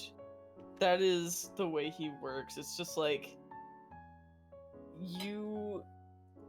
as long as you do your worship and you are a good aligned person, you can tap into his wellspring of power. Okay. Because as he sees it, the more that you spread his will and stuff, the easier it is for him to stay strong because you're there. So he might not be able to get to everybody individually, but he is present and he will protect, you know, So he's as just like an all-encompassing guy. He's like, yeah, it's fine. I got room for everybody. I might not Yep. be able to get to you actively, but we Yeah, can pretty hang out. much. Because I like to think that as much as like he can lend out power, as he does so, when that person who has followed him and given so much to his cause, he gets like that power plus when they pass over, like at the end of their life, and he's able to have, you know, in a way kind of like that extra boost to his own being, because now your soul can like rest in peace with him. Yeah, something like that. Something of that caliber where it's just like it's mutually beneficial. Okay. And like you said, he doesn't super care if you're also worshiping another god. He's just there when you do call upon him hard enough. Yep. But in a more not really a passive role, but in more of a hey, I see you, man. I'm over here though. But I got you. God, I'm doing like 10 things at once. Yeah. I'll get to you when I get to you. Him trying. I do think that there is a more like divine connection between Pelor and like the leaders of like the certain sects about him, Mm-hmm. because that way he's able to actually like communicate more on a much less energy intensive sort of like communication between everybody. Just look at chat Which and I is see water. Walter. I will get some Okay, water. I will I'm seek the actually water. really low on my water, so I'm gonna have some Hmm. water ASMR for you guys. I don't know if you heard that, but that was I accidentally tapped my springs. Are you Sorry. okay? No, I know you're good. I was just worried. No, I'm good. I'm good. Thank you. I will dink my oiter. Ow. Agua. Agua. Yeah, I need it. It's hot as fuck. And everyone in chat, make sure you're drinking water too. Hydrate, or I will crydrate. No, don't hydrate. No, that means the water's going out. Exactly. You better make sure the pet stays hydrated. Usagi. Ah. Yeah, yes, Rose, I did also drink the agua. Good. That's why there was the donk that you heard, because I was putting my water bottle away. Good. Dink the order. Dink. I got distracted. No, you're okay. Wah.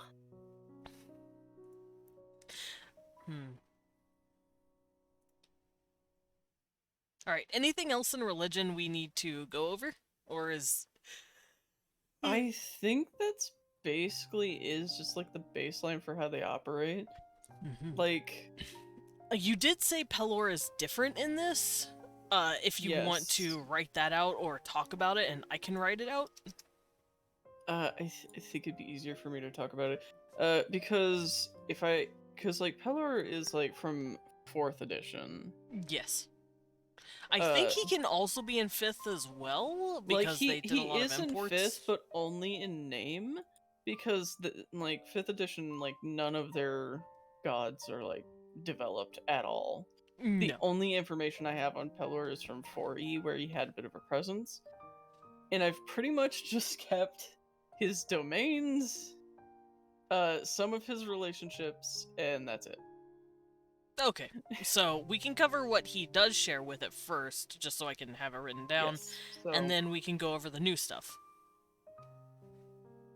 So, Pelor's domains are hope, life, and, you know, the sun. that is, you know, what he excels in. Right. I also kept, you know, his followers express hope, not just for a kinder future, but for a good harvest from their just labors. So that also ties into Helion's whole like community first thing, and like being a hard worker and all that.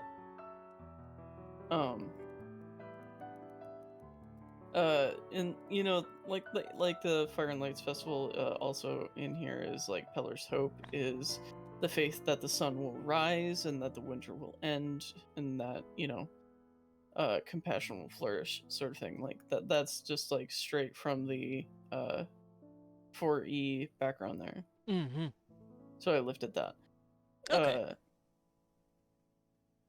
In 4E though, Pelor isn't really interested in lots of war or like fighting on the scale that I have him doing. Fair.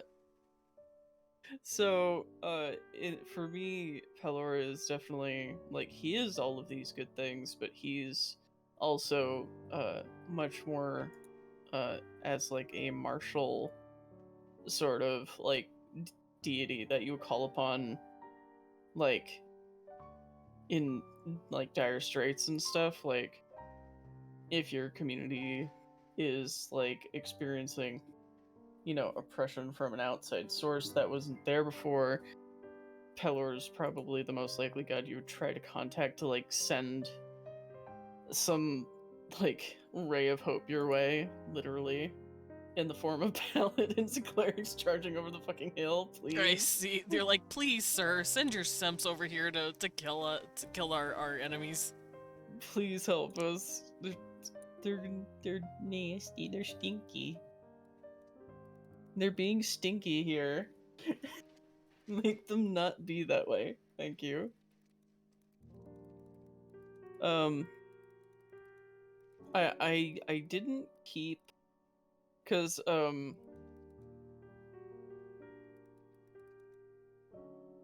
one thing is that he's meant to have a relationship with Erathis. Erathis. I don't know how to pronounce that. Which is the goddess of How do you spell it? civilization. Erathis, who Yeah, is the I think goddess it's of Erithis. civilization and inventions. But I didn't keep that because Like that? Spelled like that? Erithis? yeah, but I didn't keep Alright, so it's Eris. Erathis. Erith isn't. Erath isn't. It's true. But I did keep this part of his relationships. It's just like, while he opposes evil and the evil gods, he is the greatest enemy of the chained god Tharisdan? Spell it. Tharizdun. Oh, Tharazdun. Tharisdan. Okay. And his antithesis is the Raven Queen, goddess of death. I love fate, the and Raven doom. Queen. Yep. So. Alright, so he opposes all evil gods, Mm-hmm. but his most, like, basically his nemesis is Tharazdun. Yeah, his greatest enemy is Tharizdun, and his exact polar opposite is the Raven Queen. So I kept them. He's constantly fighting these two.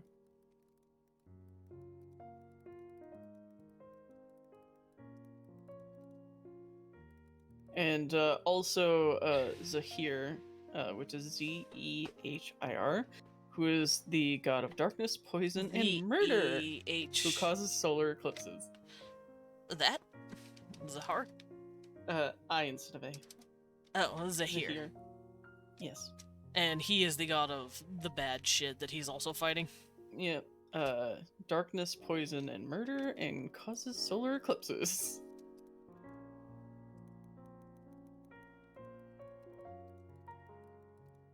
And the Raven Queen stuff is death, fate, and doom.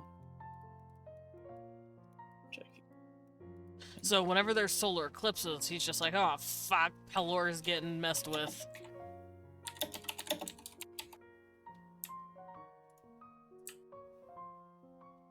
And then Thursdune, they don't say what Thursdune does, but I'm gonna pull up his page. The evil god of madness and annihilation. Oh, good. Yeah, that's Haha, how do you spell annihilation? ANNIH. There we go. Yes, do you have it? Yes. I'm just stupid. Okay, there we go. So his domain is Hope Life Sun. He's there for both justice as well as good harvest. And his enemies are Tharizdun, the Raven Queen, and Zahir. Mm-hmm. Constantly fighting with them. To, like, keep their fucking darkness at bay. I'm assuming Zahir is probably a bit more of an issue because he literally causes solar eclipses. And honestly, I'd be panicking my shit too if the symbol of my god in the sky disappeared.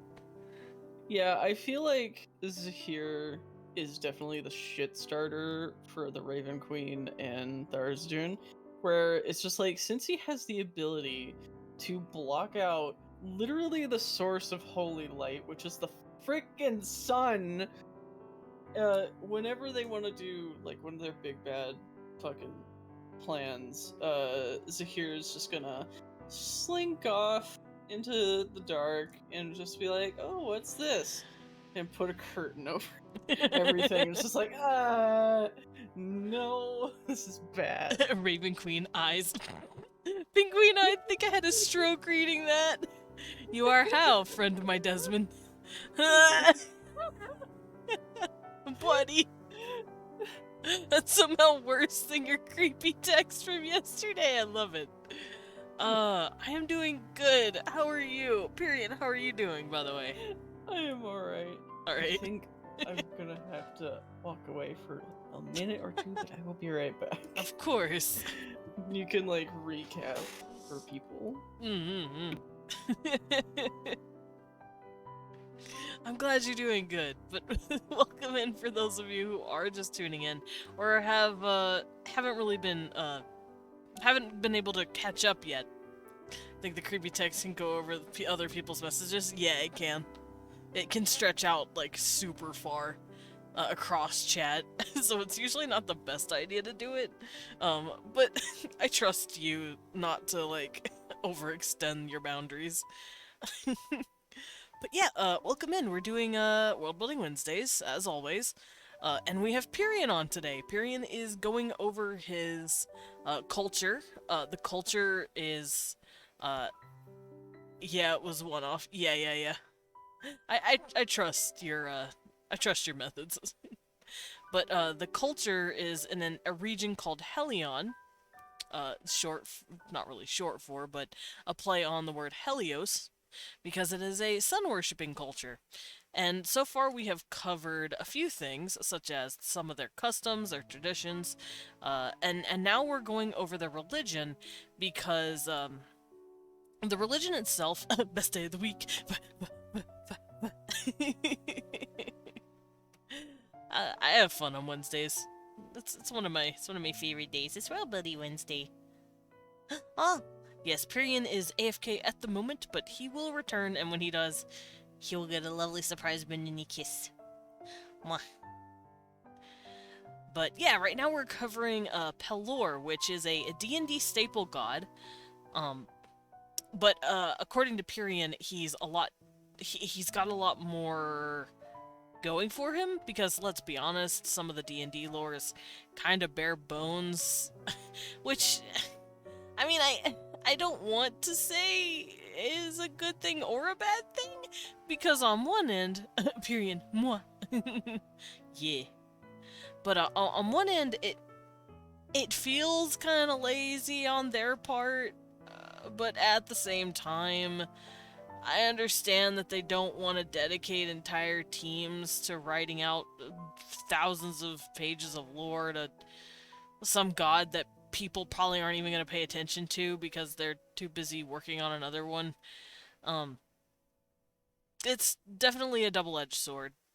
Because, like I said, on one end, it's like, oh, it feels kind of like they were lazy about it. Pelor ain't got shit. And then on the other end, it's like, oh, well, it lets people fill in those blanks. It's a very... It's interesting, to put it lightly.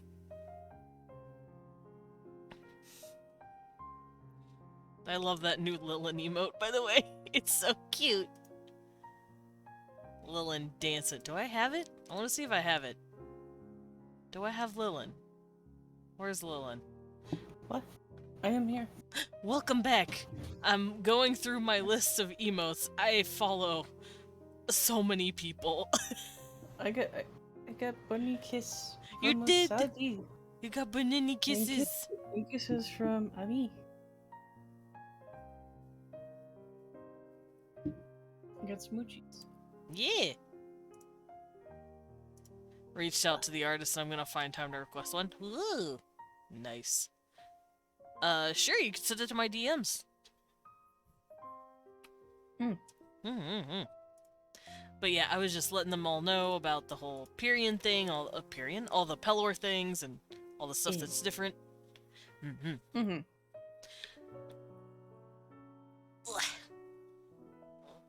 Oh no, I got discovered. You were observed. Oh no, you were perceived, Amy. Run.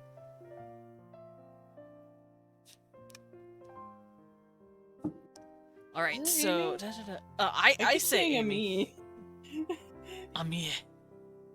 Done. Thank you, Blippy. Yeah, I say Amy, but that's just me. What? Now I want to see. I will perceive artist. Well, that is really cute. A little dancing. Hi, Himiko. Hello. Himi! Hi, Himiko. Dancing. Did you hear anything? Huh? Okay, good. That means I hit the mute button the time I sneezed. Oh, bless you. I don't need everyone knowing how I sneeze. I'm assuming it's a tiny baby sneeze. It is a tiny baby sneeze. Is it like a... Not quite like that, but it is that small. Aww. Oh, now I want to hear it. What the hell? No. Ah. You will have to get lucky. Or it will have to be clipped. I'm sure it will be at some point. Oh, did you see the new animated emote I got? Oh, I did! Look at him! Look at his little dance. His little caramel dancing. That's cute. Oh, I love it. I love it so much. Give me a eepy puppy. Why you eepy? Why she eepy? Eepy puppy. Eepy puppy. You know what? I'm gonna get Himiko on my lap. No one's Yes, redeemed please. it, but I feel like it. I'm allowed. Yeah. I don't need You're people to allowed. redeem it for me to do it. Let's Yeah, get the sure. Himi. Let's put Himi You in my put lap. anybody there. Let her sleep. Let her sleep. Look at her. She's so tired. Let her sleep. She's so cute. She's sleepy. Let her sleep. I'm gonna rotate her a little bit. Yeah. Have her laying on my arm. There we go. Let her sweep. I'm gonna get a little Leon too. I miss him. Get a little wee one. I'm gonna have my wee one. Okay.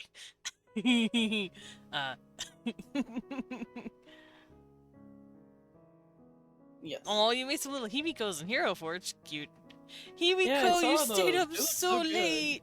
Himi. Oh, Eepy. Yeah, the little wee one. Mwah. Oh, so I that's smooch him. why someone was able to grab first at the beginning of the stream, is because Himiko was literally knocked out. Yumiko is sleeping!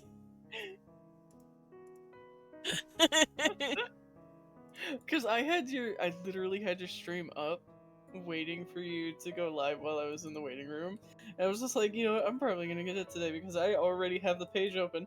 And then it gets sniped the moment that I hear the music You're like, start. no! Just like, I wasn't paying attention. Oh, you were playing VR chat. You know what? That's fair. You're allowed to play VR chat with your homies. Yeah, play with the homies. Yeah. Also, Nothing Desmond, you wrong got with me that. saying homies. What's How wrong with the dare you. homies? I've never said it before. Wait, really? It's not a word that was in my regular vocabulary. Oh, it is in mine. You're welcome. Yeah, thank you for the addition. You're welcome, homie. It was the best vibes. I am glad. Yeah. As long as you guys were having fun, that's all that matters. Yeah. And as long as you don't have any prior engagements that could get you in trouble for staying up so late. I had this planned, and I have D&D later, I think. Pog. With my rogue Zenith that you've seen. I think I have, yeah. Yeah. Should we do government? Because government is actually something that I've worked out. Sure. Let's cover government next. It's weird. It's weird? Okay, let's hear it. Do you want me to write it while you talk it? Yes. I will rattle on. Good luck. Oh, of course. Miko, you left before the goose raid. We went around honking. Oh, I want to join. Okay, so the government in Helion is split. It's a split government made up of a council of the people and the leadership and upper cabinets of the Guardian Sun sect. So it's split up between these council of, like, regular people and then the Sun Sect people? Mm-hmm. The reason for this is because, obviously the community council, handles all of the, like, citizen sort of, like, infrastructure, daily lives, sort of, like, education sort of things. And the sect handles all of the trade services, actually, as well as all of the military, dispersion throughout the region. So these two governing bodies work together in tandem. Like, one cannot make a decision without the other. That is, like, mandatory. So if the community council wants to, like, move some things around, the sect has to be made aware so that they know, like, say if the community council's like, hey, we want to expand the entire outer wall of the city like another 100, I don't know, yards that way, the sect would be notified and they would put up proper, cordons off to get, the trade goods that they need to make more wall. So they are very much, like, hand in hand about stuff. So I have here, the Sun Sect does trade business as well as military decisions, while the People's Council covers town infrastructure as well as... Education. Education, okay. And, just, like, inter-city, like, trade between other, like, like if the baker has, like, a deal with the farmer who makes the wheat sort of thing. Like, inner-city trade. Okay.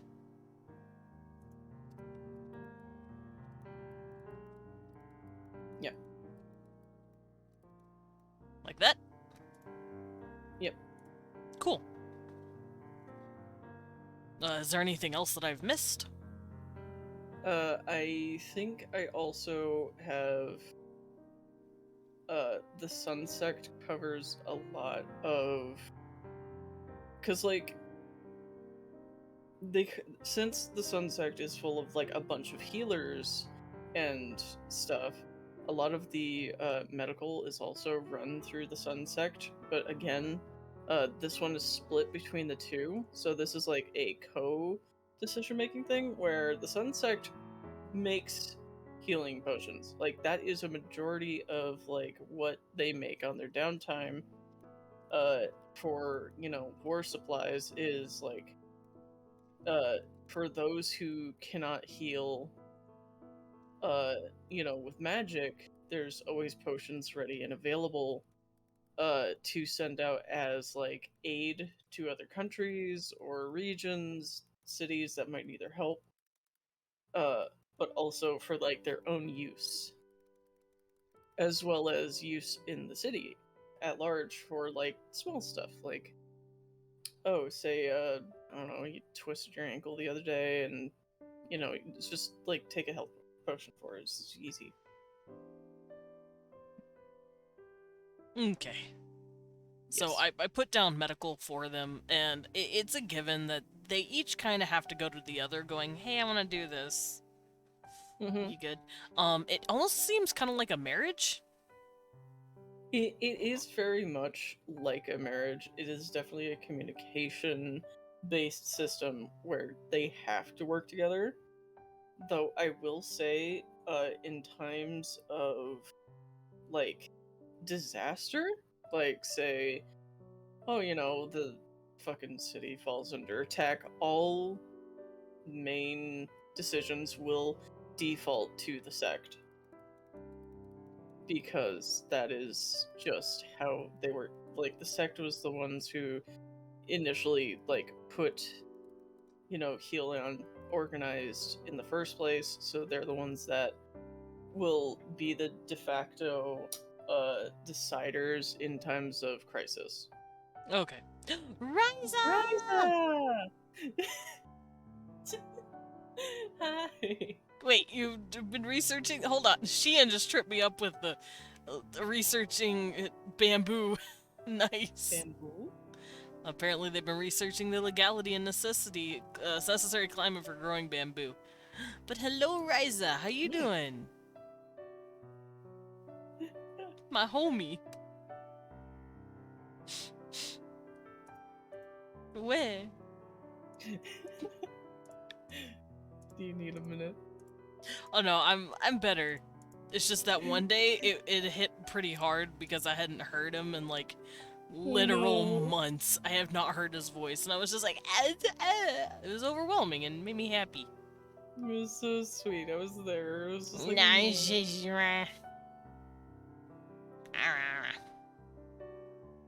the peaking Ryza. Yeah.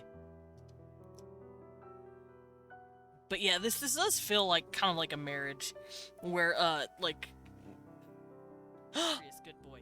What the heck? Yeah, I just started it. I just booted it up. We're at the very beginning. Shout out on your own stream. Don't touch it. You know what? Two can play that game. Do not claw the door. Oh. Sir, you have a cat door. You can leave. I chose violence back. Look at him. Alright, then I only got 3 kills. I just shot someone in the head and the body. Run! I did. In the face, and I died after that. I did. You can't run away from me, boy. I shot him 20 times. What is happening? Imagine self shoutouts. I didn't ask him to. Rice is just adorable. This is very cute. Oh my gosh.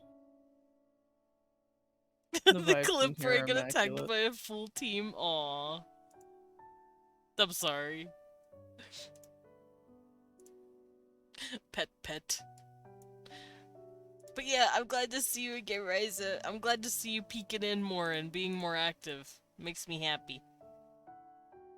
Captain is very nice. He's just nice in general. He's a very sweet guy. Oh. Damn. Yeah. I love it here. It's so fun. Bella. What are those doggos? They're so cute. That was cute. Would hug and smooch Ryza. Agreed. I actually drew a picture of Ryza. They commissioned me. He commissioned me a few days ago, and I got it done. Hey. Yeah, a pribby. The camping. I don't know if anyone saw it, but I did post it on my Twitter. I don't think I got it on my Twitter. I'm gonna go hunt for it.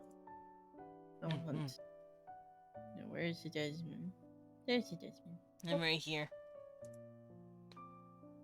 Media. Papa. There! Oh my gosh, that came out so good. Ah, thank you. Oh my god, that freaking pattern on the kilt must have taken a hot minute. Oh, it's so nice. Would it upset you if I said it took like 3 minutes? It took 3 minutes? It's not that hard. I'm sorry, I'm a fast drawer. I can't lines.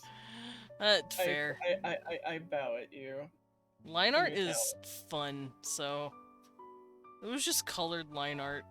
It always just looks like such it just looks so nice when I'm sat in here on Mondays and you're drawing something. I'm just like, yes, this is good for me. This is nice. Yeah, Ryza calls me Desimon. It's very cute. I know a couple others have picked up on it, but I believe he started it. Yeah, let's see if I can't pull this picture up for you guys.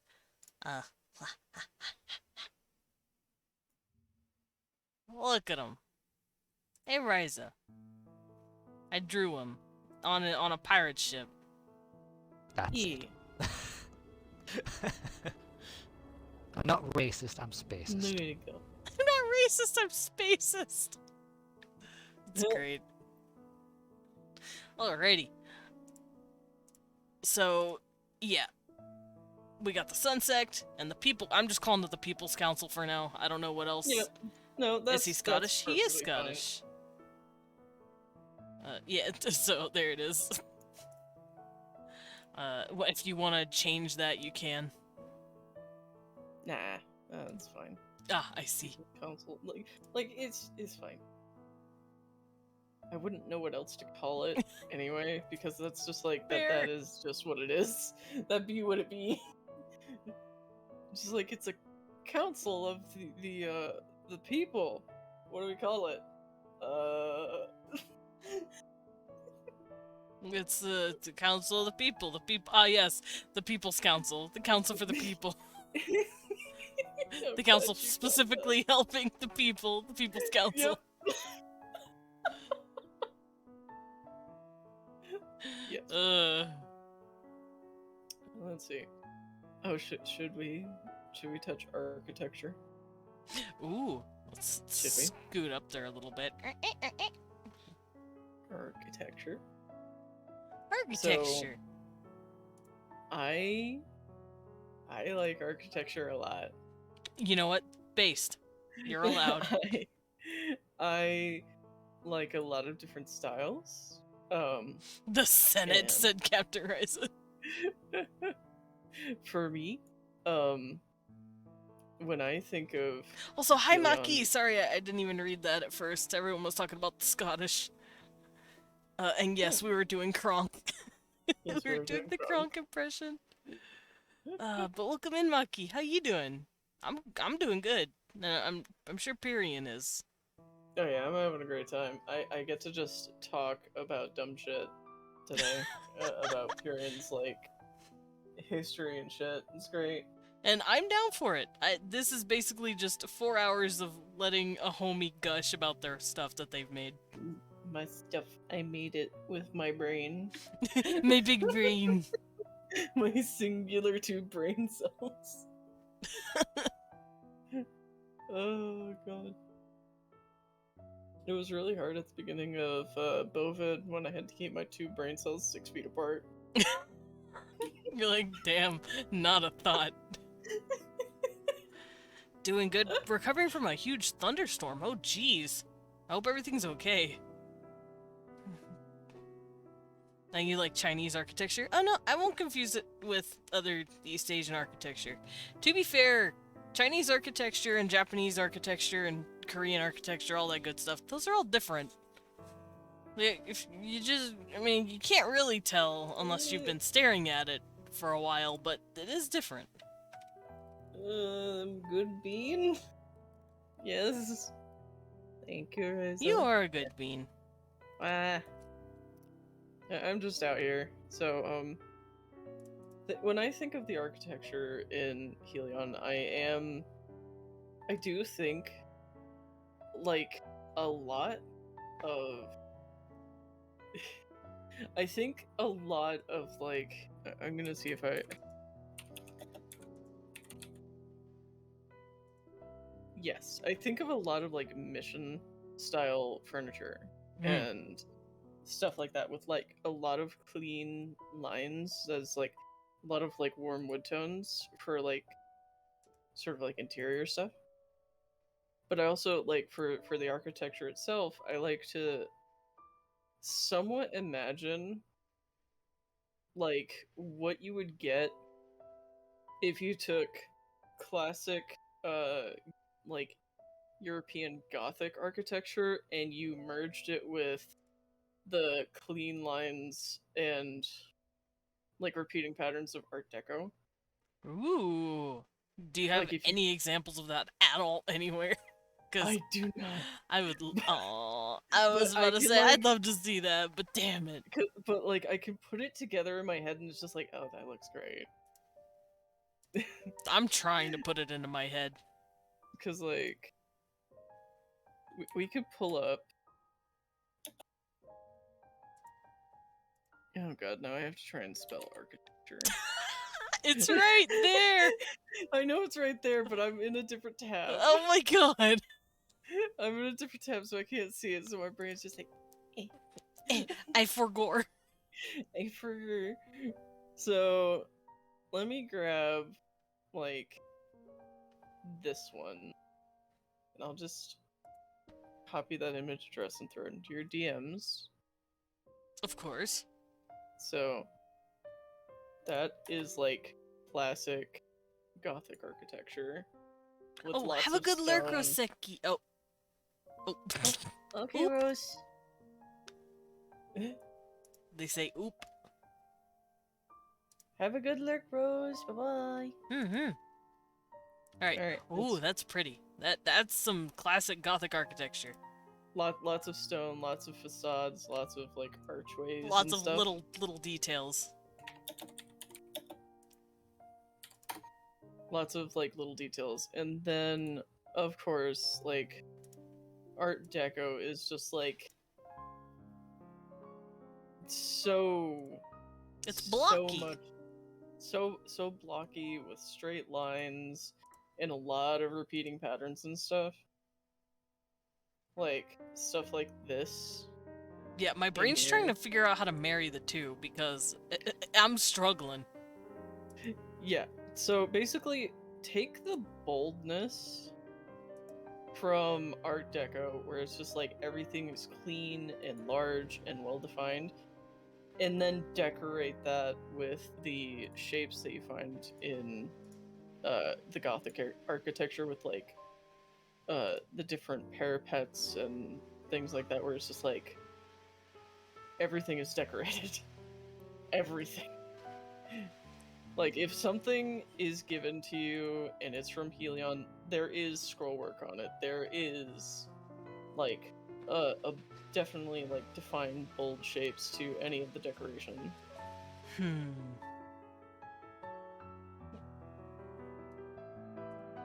I think I understand.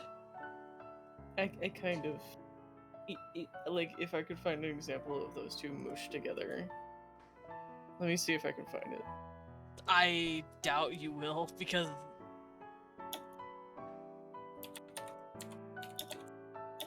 Oh, my brain. I'm trying. Oh, I do have some examples, actually. Pog? There are some examples. Oh yeah, that's like... That's basically it. Oh, that looks dope as fuck. Look at that. Ooh, that is pretty. Here, I will share it with I'll share it with the class. Yes, share it with the class. That looks cool as fuck. That does look cool. Okay, that does help. It kind of looks like Gotham City, I ain't gonna lie. It's like a much brighter, sun-oriented version of Gotham City. Nice. It's just like the anti-Gotham City. It's just like, oh, that's a lot of bright. That's a lot of gold, man. Then Oh, I'm that's assuming all the little details have gold in them. Oh yeah. Like you can't walk through Helion without like tripping on some gold detailing somewhere.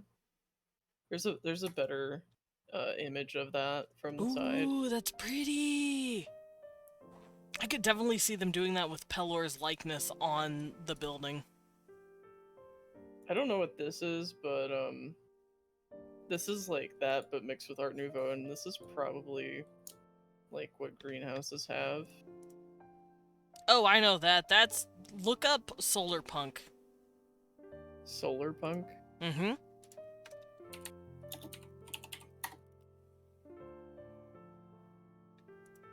Ooh, Solar pretty. Punk is Art Nouveau with like a conservationalist plant stuff like mixed in between. Hmm, And Solar Punk is absolutely gorgeous. that's rad as hell. I love Solar Punk. A prebe. Okay, so I think we can safely say that yes, that one building is so nice. It is, and it's a very good example of Of those two styles. of Art Deco mingling with Gothic sensibilities. Yeah.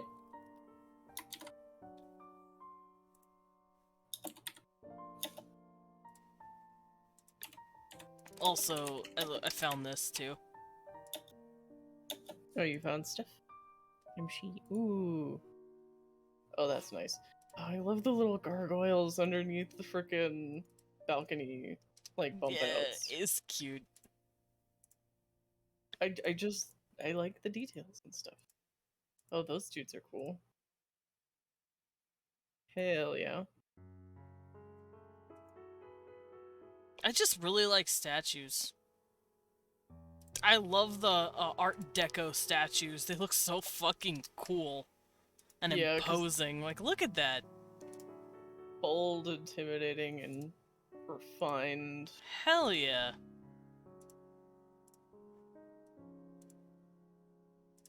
Cool as fuck.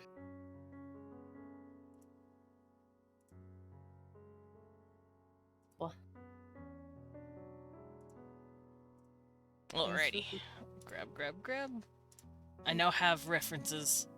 I found the building that you sent me, and I'm looking at it.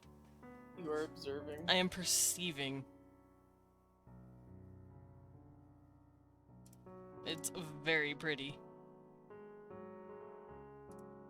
And I could definitely see them adding more details to this, other than what's already here. This yeah, is for pretty sure. too.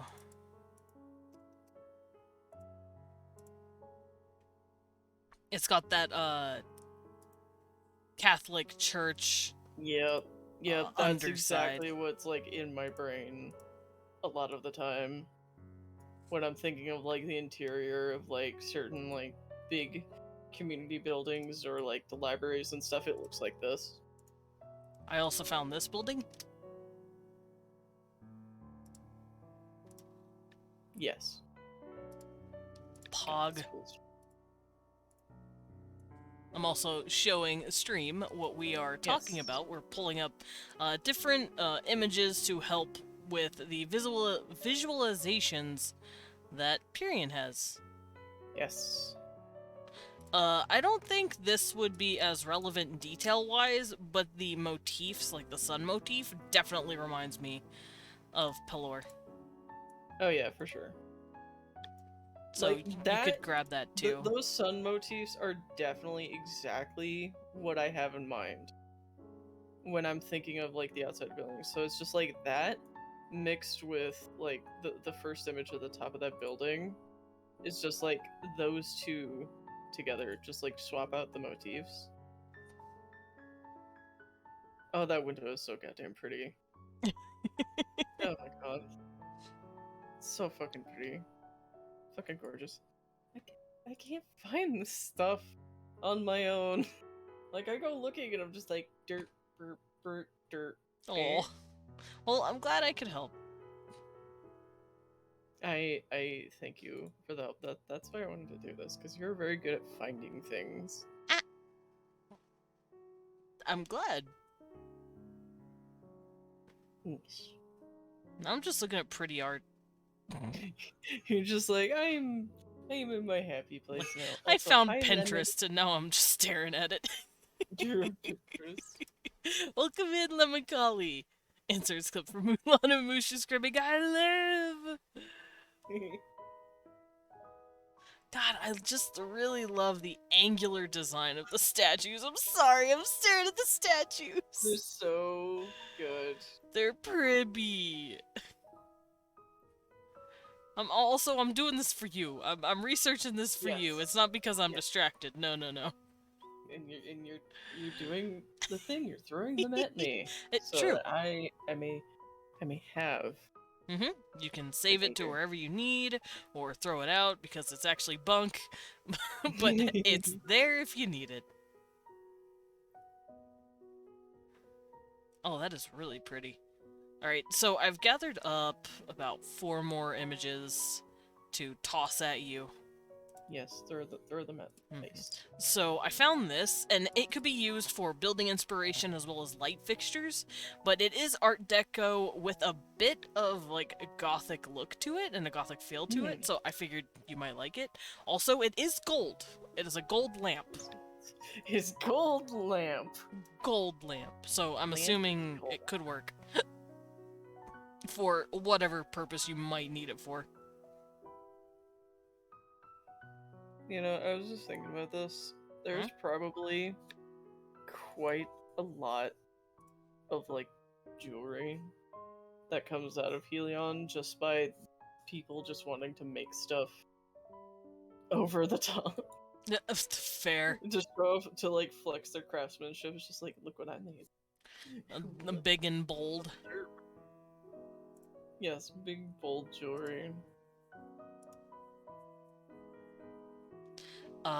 Now I am curious. Where do they get all the gold? They get it usually as thanks for all of the help that they give to the surrounding regions. It's just like, at a certain point, it's just like, you know, we could turn this into money, but then our economy would frickin' die, so let's just decorate with it instead.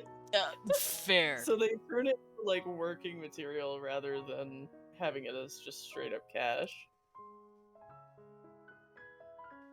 Because, like, it looks nice. So they probably get a lot of it from trade and also as, like, thanks and just a bunch of stuff like that. Generous donations from people who are 'Cause- glad that their butts aren't on fire.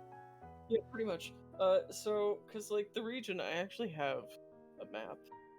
I literally made a map for the campaign that also got Scrapped. not No. It's okay. It's great okay. things happen to it. But I have it. And a lot of the surrounding area, there is a mountain to the north of Helion. Mhm. But it is a very shallow mountain. It's not very, like, tall. You know? He's a short king. Yes, he's short. And I'm assuming they how do they keep their economy stable? Like, what's stopping people from taking all this gold and trying to turn money into it? Do they have some sort of like stops? It's mostly that the things that are gold, you would literally not be able to get much gold off it to turn into a coin in the first place, because like it's a lot of like veneering. So you would literally have to pick like 100 signs to even get like a few coins worth. You know? Mm. So it's just like, yeah, there's a lot of gold, but it's all like decorative. It's like not a ton, and also it's been alloyed with stuff like, you know, to make the gold stronger and stuff like that. So at that point, it's just not even worth trying. You're like, fuck this. I'm not gonna sit on the pavement and scrape I'm not out gonna- a gram of gold for the next 2 days. This is bullshit. Yeah, basically. Okay. So there's no risk of like somebody like being able to take apart part of Mhm. a freaking town to like make money. Yeah. They're I'm smart assuming about someone it. would also at one point be like, that guy's kind of messing up the pavement. Should we Yeah, do you would- something? that guy would get stared at real hard. Just like, what are you doing? Bro. What the hell are you doing? We have better ways of doing this. Come on. You don't need to scrounge around on the ground. We got. You want work? We got work. You get paid. I'm assuming it would be considered extremely, like, not People bad, would- but like, oh, honey, if you're like literally scrounging around the ground to get the gold. Yeah, it would very much be like, oh, this is a sign of somebody who's not lived here before and they are desperate. They need a hand. And then they would get Bad. help anyway. And then they So- would get help. Because, like. You're Thank you for desperate. the map. It's the map.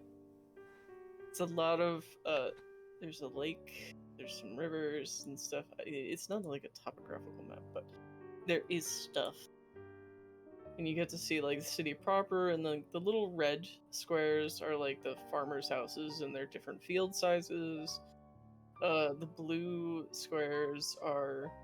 That's the cavalry training area. That's where their tents are, that's where their corrals are for all of the different mounts that the cavalry has. Okay. And then you have the city and all of that. Oh. This is Yes, a very nice map. Thank you. I was stressing out the entire time I was making it because like the session it was for was like in a day. They asked didn't to even make it. use it. That's so sad. Oh no, they used it by literally looking at it and then redrawing their own. And I'm like, why did you ask me to do this if you were just gonna redo it yourself? I was about to say, at that point, just sit down with the player and, like, ask them how it looks and then draw it for them while you're talking about it. Don't force them to do it and then redo it. That's demeaning. It was big rude, but I try not to get too salty about it because it was like their first time doing like a real like DM sort of job, Mm. and so I don't really hold it against them that much. But also, why? Fair. Why? But anyway. Yeah, So, I'm gonna there's grab you up, grab you by the neck, and be like, okay, D&D time one day. yes, Not for a please. while, but because I'm still working on mine. But Yes, I One day. would love that so much. I know I might but- have a little fox joining. Yeah, a fosk. He goes owa owa. Owa. Yeah. I also might have a sweet bear joining. A wee one. Yeah. That was the softest. We want the softest voice. I am just here today. I am living. I appreciate it. I keep looking up at your gifted subs and seeing Jacko's name, and I'm like, I miss you. Oh, 'Cause I it's miss still him too, there. but not the way you do. That's the way I do. I miss him so much. Hopefully he's doing okay. I think so. I got some surprise texts from him, so that was nice. Adorable. Y'all make me happy. Yeah, just seeing you two is like, my gay old heart is happy. Basically, yeah. Oh my god. Unfortunately, he's under the ocean. Yeah, he's in a tin can, as I've heard. Yep. Under ocean. Under ocean. Yep. Okay, let's see. Mhm. What else should we do? Because, like, I feel like we can just pin some of those images in there. Yeah, Maybe. wherever you want to toss it in. It's just somewhere in architecture, just... Like, definitely pin the one with that cool window, the interior shot, and that first building. Just those ones, I think, are the ones I'm gonna keep. Maybe that one building with the arches. Yee. I'll probably And- just grab those later. And if you want to toss them into the document later, go for it. Yeah. Because remember, this document is yours to keep. Mine to keep. Yeah, it's yours to Hey. keep. Fuck yes. Education, history, and laws.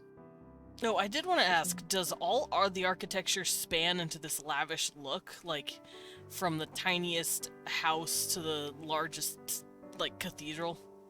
I would say probably not. A lot of like the more like big like architecture stuff is definitely saved for stuff like the churches, the temples, stuff like that. In like larger, more community buildings. Mm-hmm. You will see shades of it in like smaller houses and like shops. In like some amount of it in residential homes, but it will be like a scaling grade of like grandness. So like residential house might have like the really cool windows and like some very defined features like around like door frames and stuff, and maybe some interesting like little angels on the fucking like corners of their fucking roof or something. Okay. And like shops will have like a little bit more, and to like separate them from like normal houses, and then you have the big buildings. And the big buildings happen. You're like, oh, The that's big what you're about. boys. Yeah. So houses are a bit more sensible in terms of architecture, and then the higher you go, the more it's crazy, and you're like, oh, it's big. I should probably write that down.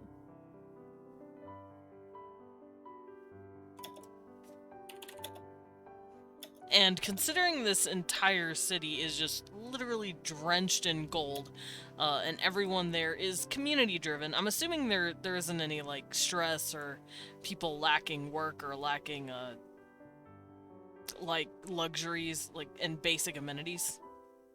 I would say that everyone is taken care of, but there is still like some people just I don't know, they just don't earn as much. Like whether it's because they want to live a more modest life, or they're just, not interested in working as hard, but just doing like the minimum that people don't like side eye them. Mm-hmm.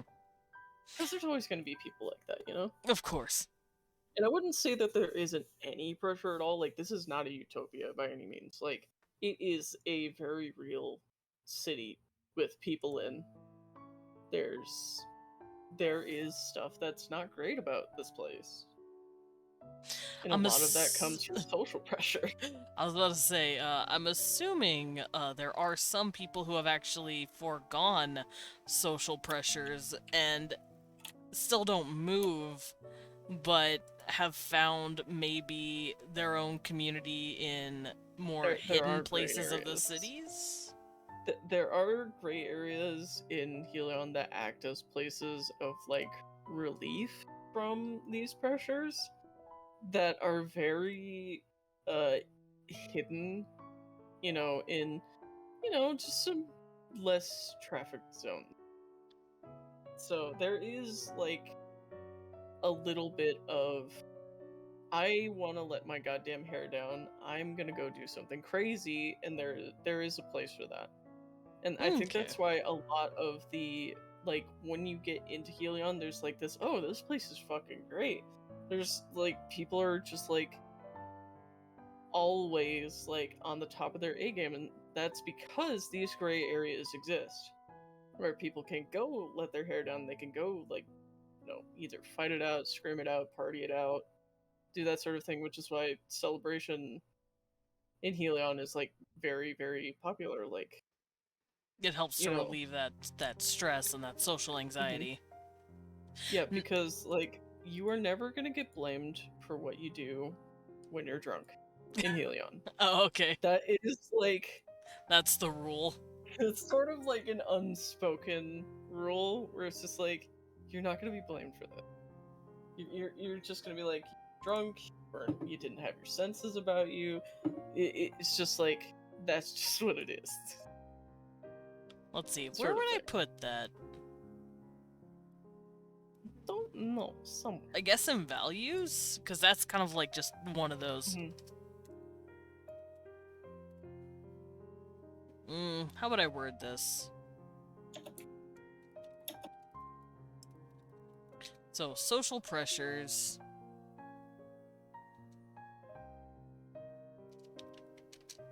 So, the stress of staying, like, positive and on your A game. There's also a lot of pressure in Helion because of the nature of needing to wage war for so long came with the pressure to have larger families. So family is very important, and there comes a time in Helion where it's just like, really ought to be settling down now and having some kids. About that time, just like a lot of that pressure as well, and some people just don't want to do that. Some people are just like there is that to deal with, and they're just like, you know what? I think I'm just gonna go join this. I'm gonna go join I'm this gonna cleric sect. Oh man, I can't have kids now. actually no. The Guardian Sun sect, nobody is celibate. Oh. There is no celibacy in the sect. That is just not a part of it. Because of, again, the big family push to make sure there are soldiers. To make sure there are people who can fill the ranks of, like, tradesmen and merchants, and to make sure that, like, the city stays strong. A giant family. Just, like, have a lot of and some people think that's a great thing, and Pierion is one of those people. He does have the dream of one day having a very big family. He's like, I want 10 children. Because he wants lots of kids, lots of little ones. He doesn't even care if they're all his. Like, he will adopt. He just, like, when he's ready to have a big family, is just like, baby, I want to take care of them. I wish to hold them. I wish to teach them, sort of thing. That is like a very secret wish. Gib child. Baby. That's adorable. He's gonna be the dad in the yard, teaching everybody how to sword fight, and just be like, "You better not." And he's just like, "I don't know what you're talking about. It's fine."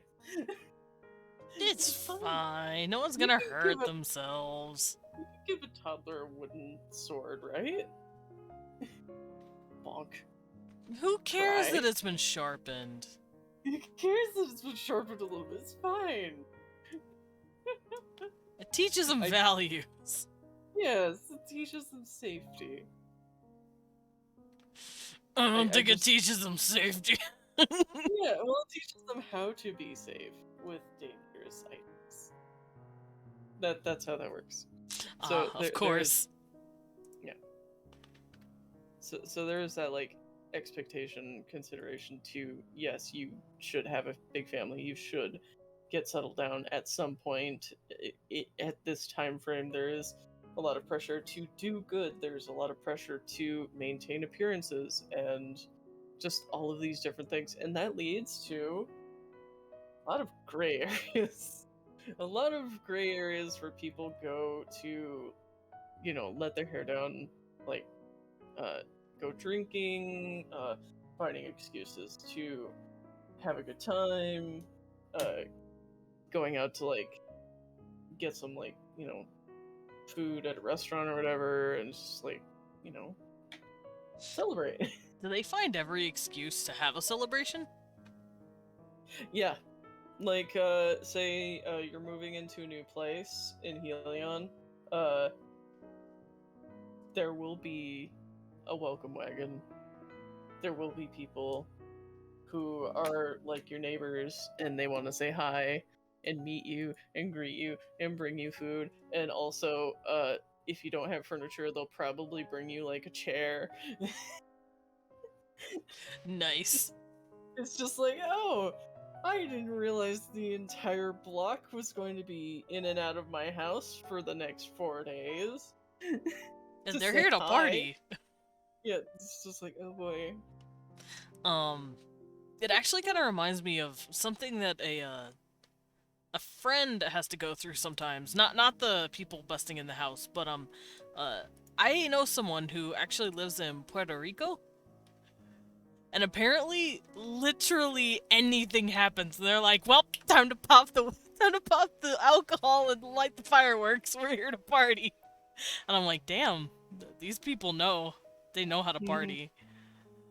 Like Yep, half the year they're partying. It's fucking funny." That is very much like the culture in Helion. Is just like, you find ways. You're like, You "Well, find ways party to have time." a good time. Mm. That's why Pierion is, like, in a tavern and stuff, because, like, anything that would keep a soldier happy is allowed in the Guardian Sun sect. Mm.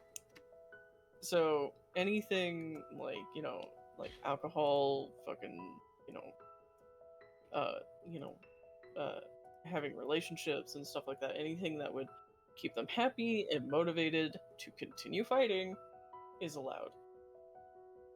I'm assuming call work is also a thing then.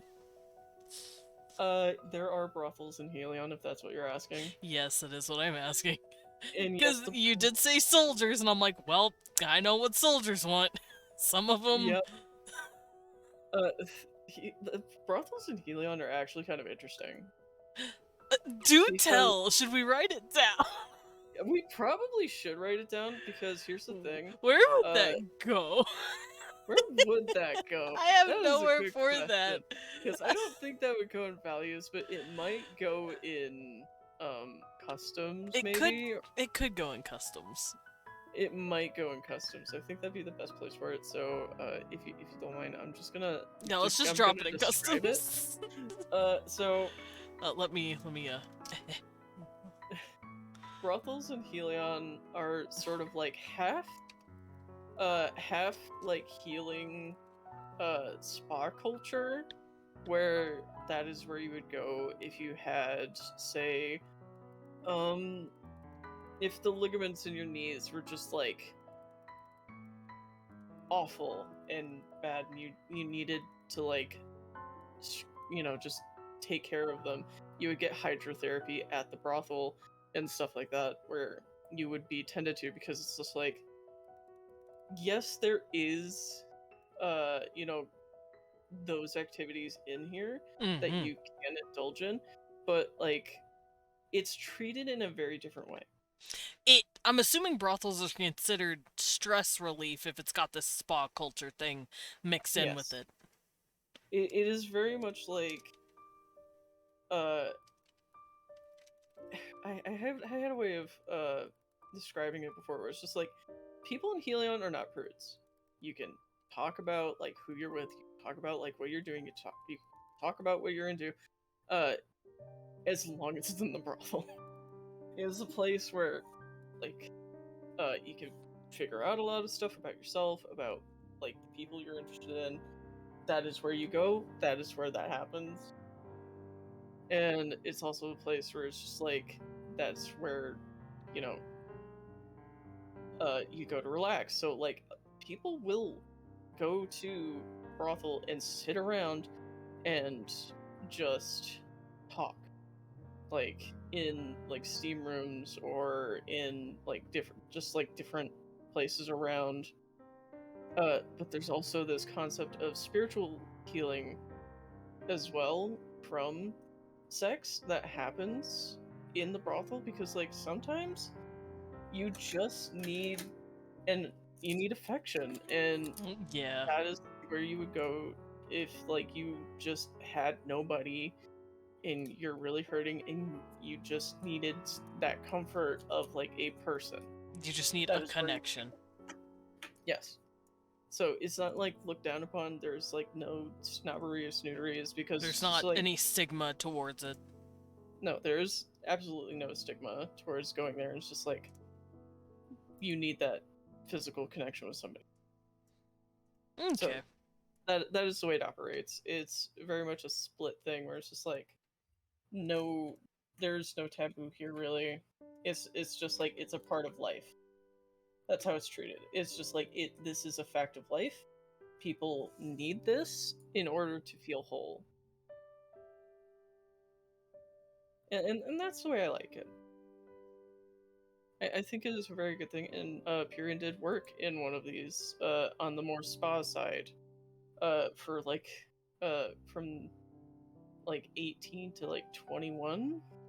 Like he spent some time learning how to care for like different ailments that people might have. Hog? Yeah.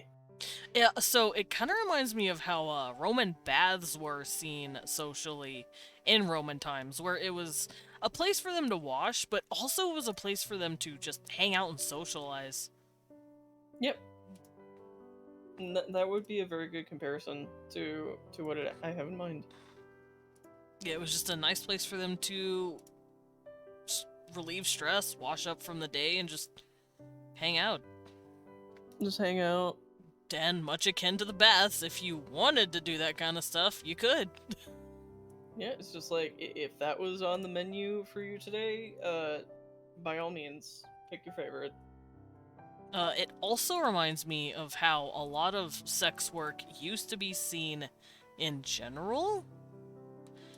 Because nowadays we put so much emphasis on that kind of stuff where it's like, oh, that's just your primary job if that's what you do. But back then, and especially in like the feudal times, and if you look, I'm going to use Japan as an example, a lot of their entertainers, like their singers, their musicians, their dancers, also were just naturally inclined to take sex work as a secondary option because they could, and also they could charge a lot because who doesn't want to, bone the hot guy on stage dressed as a girl, like legitimately, kabuki theater, especially men who dressed as the female roles, were commissioned for a lot of money for that kind of intimate work because people wanted to bone the hot rock stars. Mm-hmm. But that wasn't considered part of their job. It's just something that could come with the territory.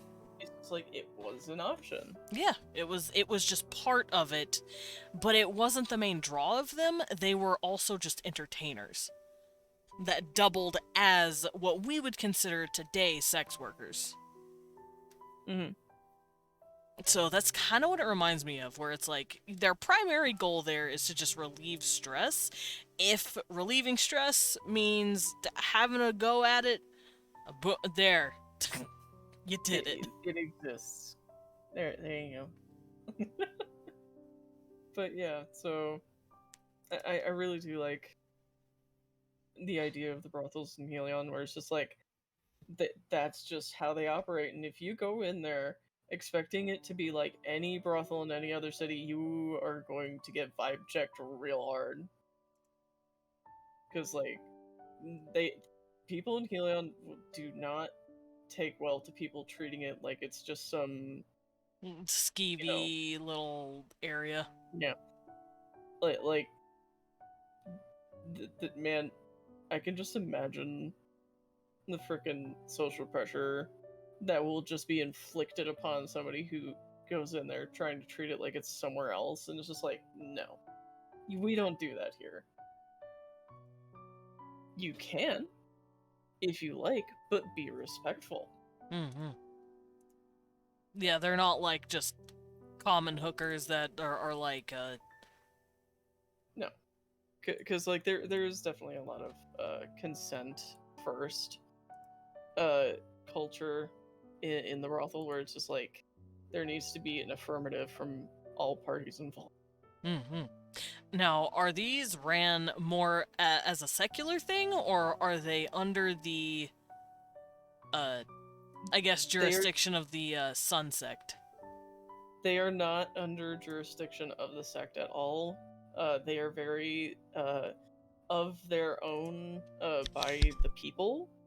Like they are like independently operated, but they Okay. all sort of like fall into this culture. Rose, thank you for the snacky. Also, Pierion, you can get a little snacky if you need it. Oh god, okay, I'm gonna go get up. I'll get a little snack. I'll be right back. Okay, I am also gonna get a snack.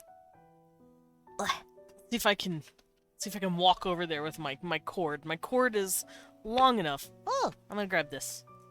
I'm a thief. Leon's Oreos. Don't tell him.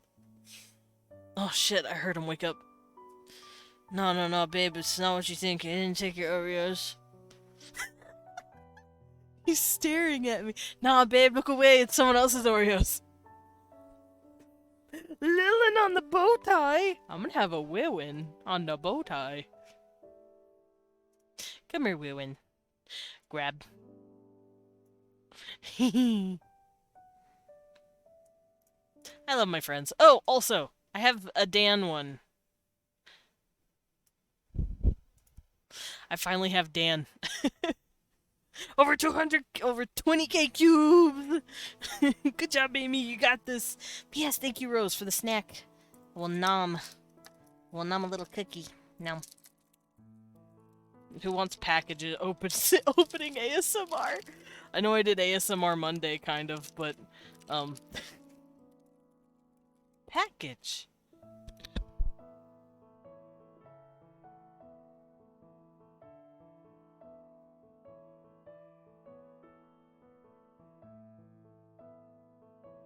That is true. You are 1/3 of the way. I am very proud of you.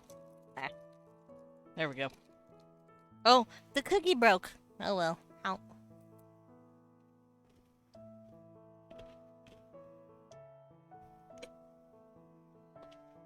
Oreos yummy. Yeah, how are you guys doing so far? You hanging in there? You enjoying the conversation? Even though I took it to a weird place.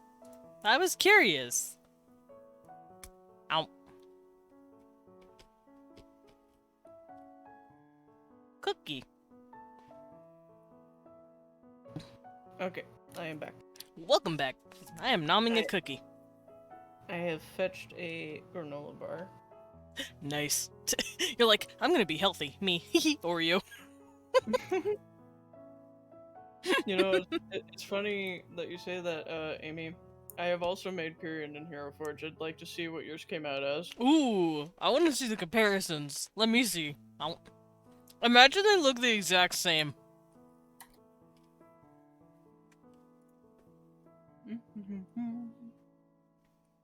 I doubt it.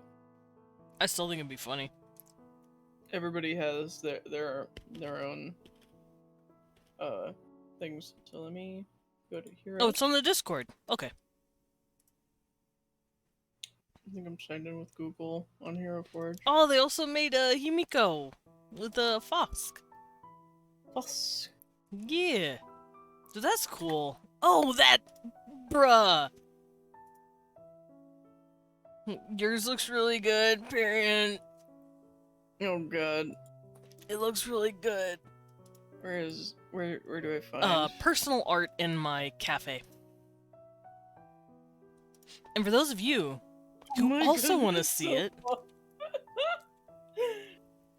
do I have a God. link to my Discord? I do. For those of you who want to join my Discord, there you go. You can see it as well. But yeah, it looks really good. I ain't gonna lie, Chief. Show me yours. Oh, there we go. Blah, blah, blah. I need to share link because this is actually the model that my friend Hannah got printed and is painting for me currently as a miniature. Aw, ooh. I mean, they both look pretty similar. I ain't gonna lie. Mm-hmm. The thing about Pierion, though, that doesn't really come across very well in his art is that he's actually meant to have, like, a really big nose. Mmm. Like, he's meant to have, like, a very big round nose, so it's supposed to be, like, a point of, like, sensitivity, because, like, his ex really tore down a lot of his self-esteem about himself. When you say big, do you mean, Just round. crow or bulbous? Bulbous. Oh, okay. Big round. Oh, round baby nose. boy. Yeah. He's got the beer, though. He do got the beer. He's so cute. I love him. He's a good boy. You know who he reminds me of? Hmm. Alistair from Dragon Age Origins. He has, like, don't- a slight energy from him. I don't Alistair know from... anything. Oh, you don't? Damn it. Dragon Age Origins is great. And Alistair is my favorite. That is my boy. I'm literally looking up to observe. He's fucking cool. He looks very... Yeah, this man was clearly made in the early 2000s. But he's still really good. I love him. Oh my goodness. Oh, I do like the interpretation of being just gigantic with huge muscles and stuff. I have a very realistic view of Pierion. Like, he is definitely on the larger side, but he's not like top heavy, bulky. I don't know why. It's just like when I was designing Pierion, it's just like I always have like this very realistic expectation for like the limitations of a human body. Which, fair. But that's kind of That's what just my Alistair looks aesthetic, like. though. He's a good mean. I did observe what Alistair looks like. Yeah, I love him. He looks cool as hell. He's also very snarky. It's great. BioWare has... Oh, the game was made in 2009. Fuck, I'm old. Oh, Pat redeemed Sippy. Ah! Thank you for the sippy! Thank you for the sip bats. Also, make sure you're sipping. Yes, I'm getting my water. Also, everyone in chat, make sure you are getting a sip. I don't need you guys dehydrating on me. I would be sad. Ah, Don't make the butler cry. yes. It wouldn't be pretty for anyone, especially me. Ow. Cookie. I'm just like chewing it, like the smallest bites. The tiniest little bat bites. Little nibbles. What? Like a high school anime girl. How? I do that when I'm eating sandwiches, and it's not even on purpose. Oh, the hum noise? Yeah, I don't really know how or why it happens. It just... Ow.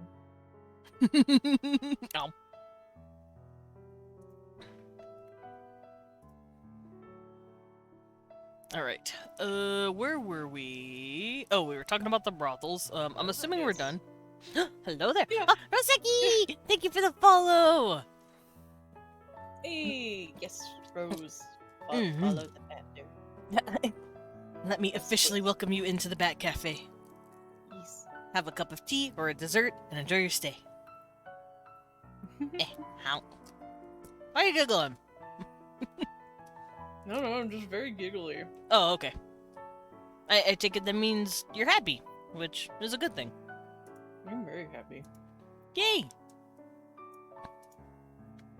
Because I get to sit here and I get to spill all of the beans into a single document. Hell yeah. Finally get everything swept in and collected. I will say, one of the really, like, sad parts about Helion is you know how there's the big emphasis on, like, having a big family? Mm-hmm. That means that, you're kind of considered a bit selfish or lazy if you spend a lot of time with people of the same sex as you. I could see that. Not particularly, like, it's not overtly like demonized, but you are considered a little bit more of a burden because you're not, you know, You're not contributing. I you're not, actually did yeah, that last week with, I think you were there for it, but I did go yeah, over that I a was, bit with I my was, dwarves. I was just like, yeah, that's pretty similar to what I had in mind for this. Yeah, yeah, It's on yeah. a different level. It's definitely a lot less now in Pierion's age than what it was like 50, 60 years ago. Okay. Because 50, 60 years ago, there were still a lot of active skirmishes and war with the orcs and stuff, and just like having to take care of shit. Whereas in the time that Pierion's grown up in the last 25 years, it's a bit more peace than there used to be. Best cafe ever. Oh, Oh, thank you, Rose. I agree. Wait. Rose is- Rose is very sweet. But, yeah, from what you explain it, it's kind of like, in the beginning, they were like, come on, like, get out like 10 kids, we need to pump out all these new soldiers. And nowadays, it feels like it's starting to lax a bit. Oh yeah, because like the time in which Pierion's grown up has been change for somewhat the better, but also there's a lot of pushback from the older generations to keep the status quo because that's what they had to go through. But the younger generation's starting to figure out, hey, We don't have to do this dumb shit. we don't really have to do that as much. Like, some want to, because of course, like, everybody has their own prerogative. But a lot more are just like, I kind of want to go hang out. I want to go to the coast. I want to go see other places. So there's this undercurrent of, you know, somewhat of a turning tide going on. Which I don't know. I just like the idea of that. I could also see some people who are used to this like really cushy lifestyle wanting to get out just to see if they could like handle the world, especially with everything calming down, but still having that culture of we gotta be on top of everything because we're the pinnacle of combat. But then they're like living this really luxurious, cushy lifestyle compared to like I'm assuming the rest of the country or the area at least. I wouldn't say that Helion is like rife with luxury, because I don't think the average person in Helion has an overwhelming amount of access to luxury.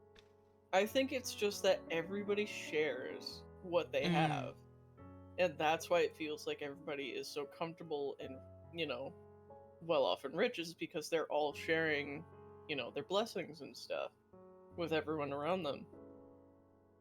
So I wouldn't say that anyone in Helion is particularly wealthy, or that they have like a crap load of luxury, because again, this is still D&D. This is still, Of course. you know, a regular city. It's just it's got different priorities. I'm assuming it's more balanced than a lot of other areas, though. It Is what is I was definitely getting at.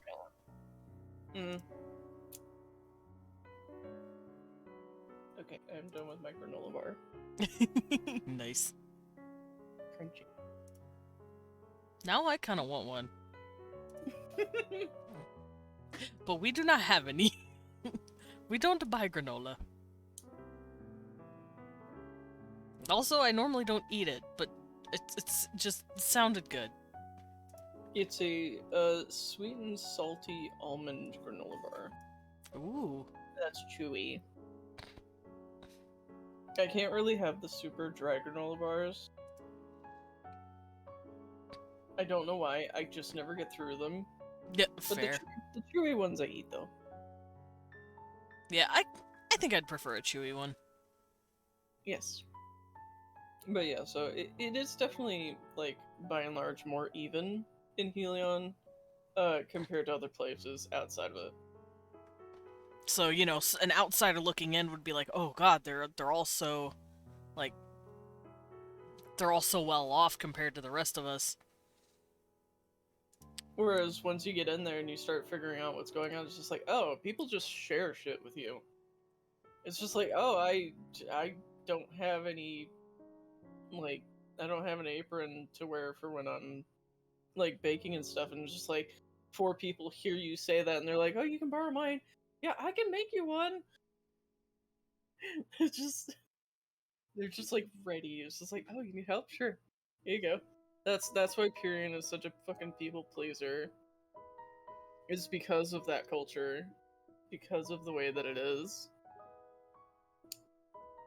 Because, like, you get helped as much as you help, sort of thing, you know? Right. I'm assuming it's actually a culture shock then if someone leaves the town and sees people like not doing that and they're like Oh my god. Yeah. I'm assuming they would also probably be open to getting taken advantage of a lot. Yeah, Pierion has been mugged 4 times. That is canon. You caught me off guard with that one. Yeah, he's been mugged several times because he's been too nice, and he doesn't get it.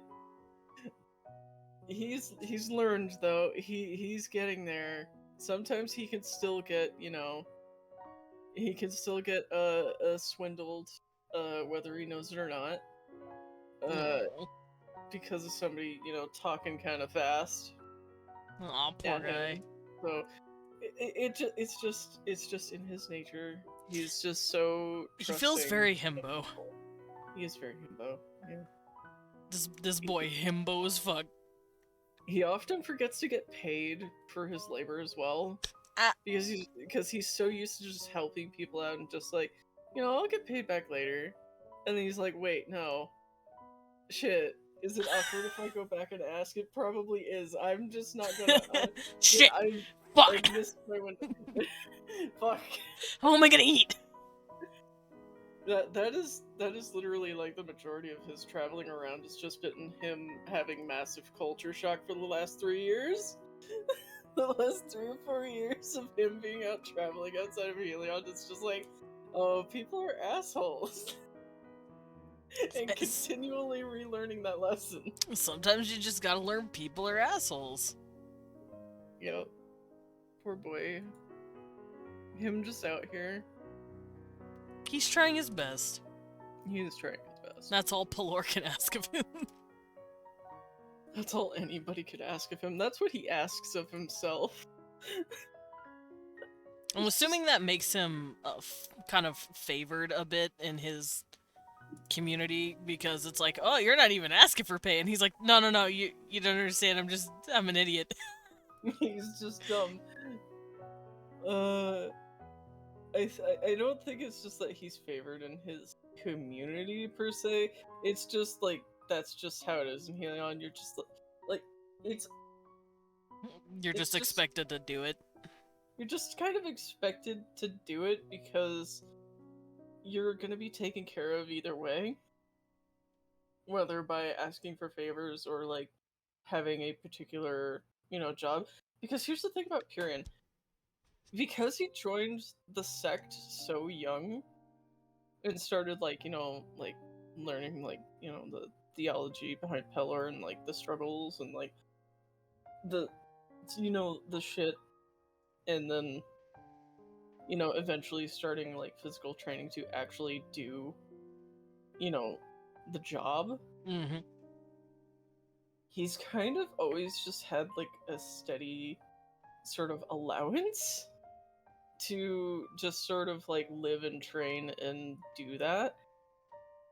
And it's also why he's really bad at putting together like outfits for himself, because he's been living in uniform since he was like 7. Oh, baby. He's like, I don't know how to dress myself. It's just like, I get uniforms and I put those on, and that's how this works. So he gets very intimidated going into like boutiques and stuff to like buy clothes, because he's like, I don't know. I don't know. Oh, It's just a for boy. uniform.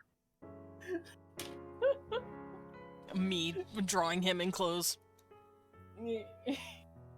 Like the shirt that he has on in my PNG is actually one that was picked out in campaign for him by by 2 of the other players, by Enid, our druid, and Tobias, our gunslinging rogue. They both got together during like a shopping episode, campaign trip. You know those.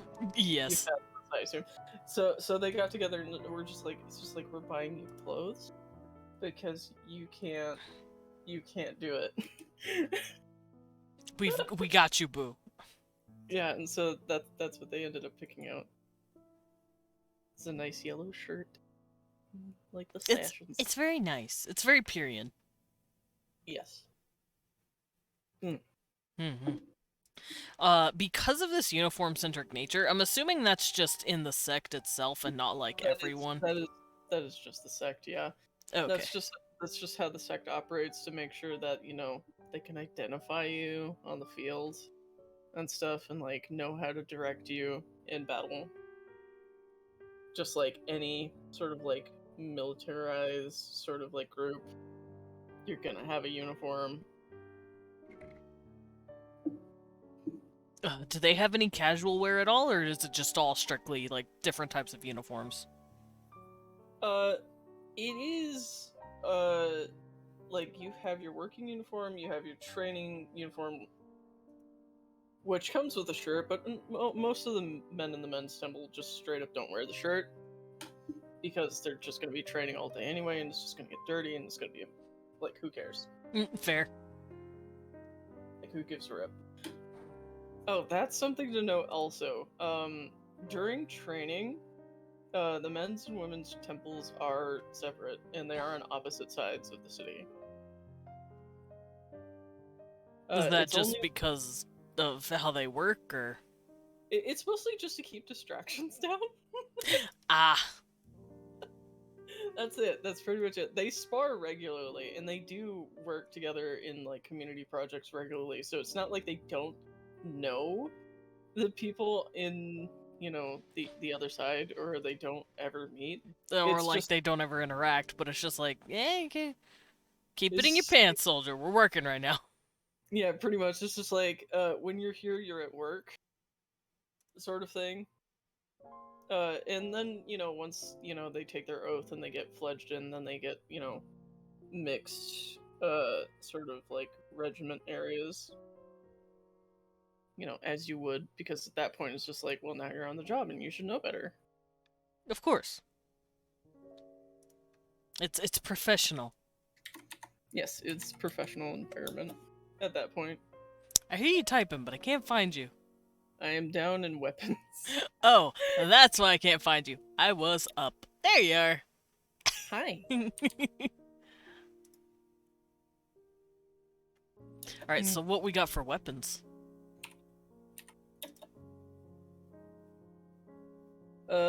So, like I said before, swords, are, like...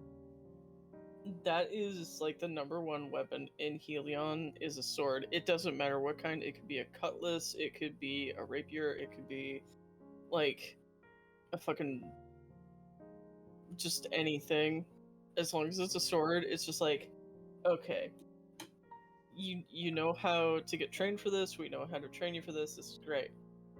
So, not too many people.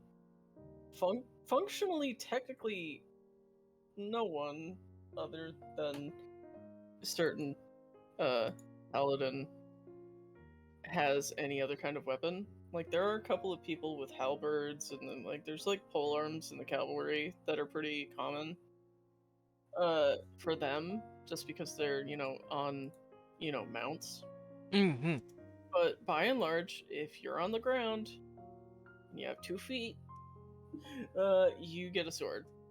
What if I have 3 feet? If you have 3 feet, Do I get 2 swords? Is that not how this works? if you have 3 feet, then you need to see a doctor. Ah, shit. Something happened. But just for like uniformity, again, swords are like extremely common because that streamlines like how you get trained and like what you're able to do and stuff like that. Okay.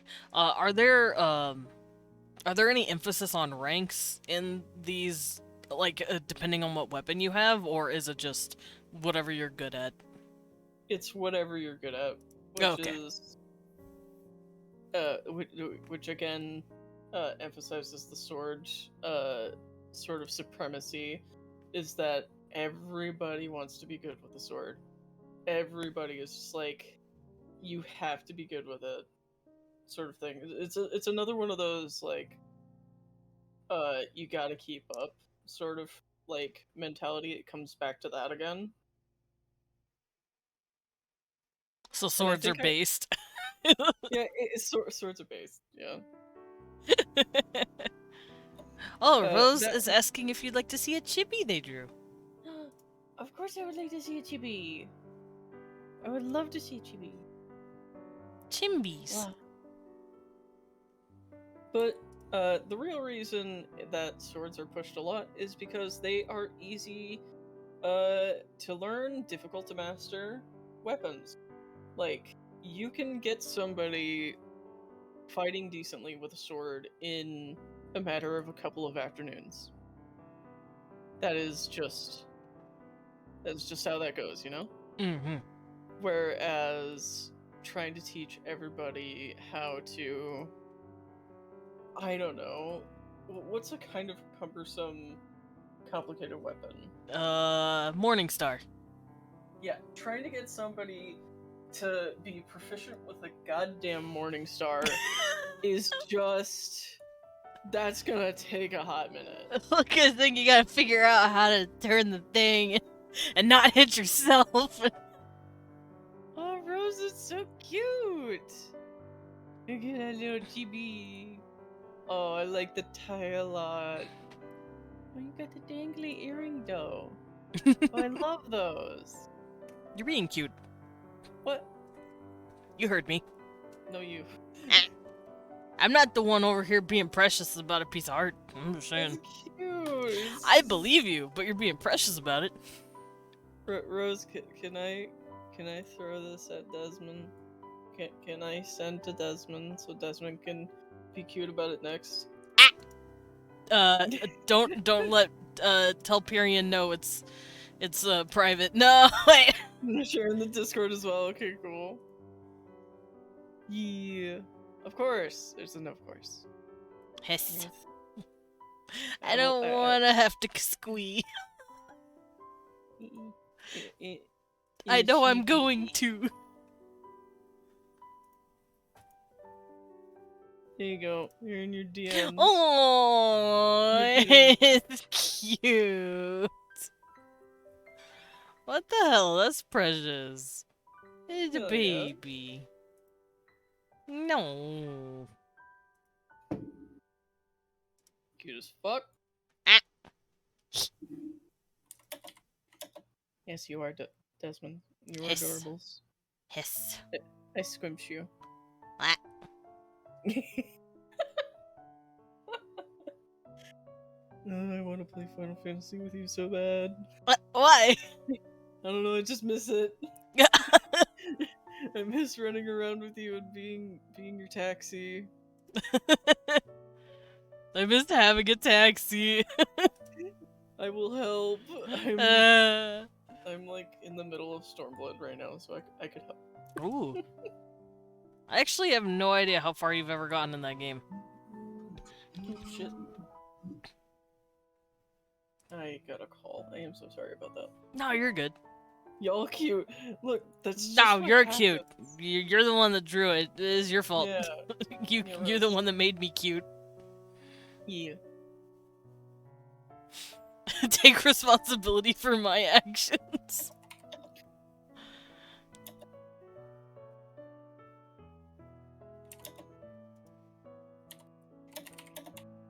So you want to know the cool thing about the weapons in the Guardian Sun sect? Sure. That nobody has one that's the same as anybody else. They're all a bit different. Jackson!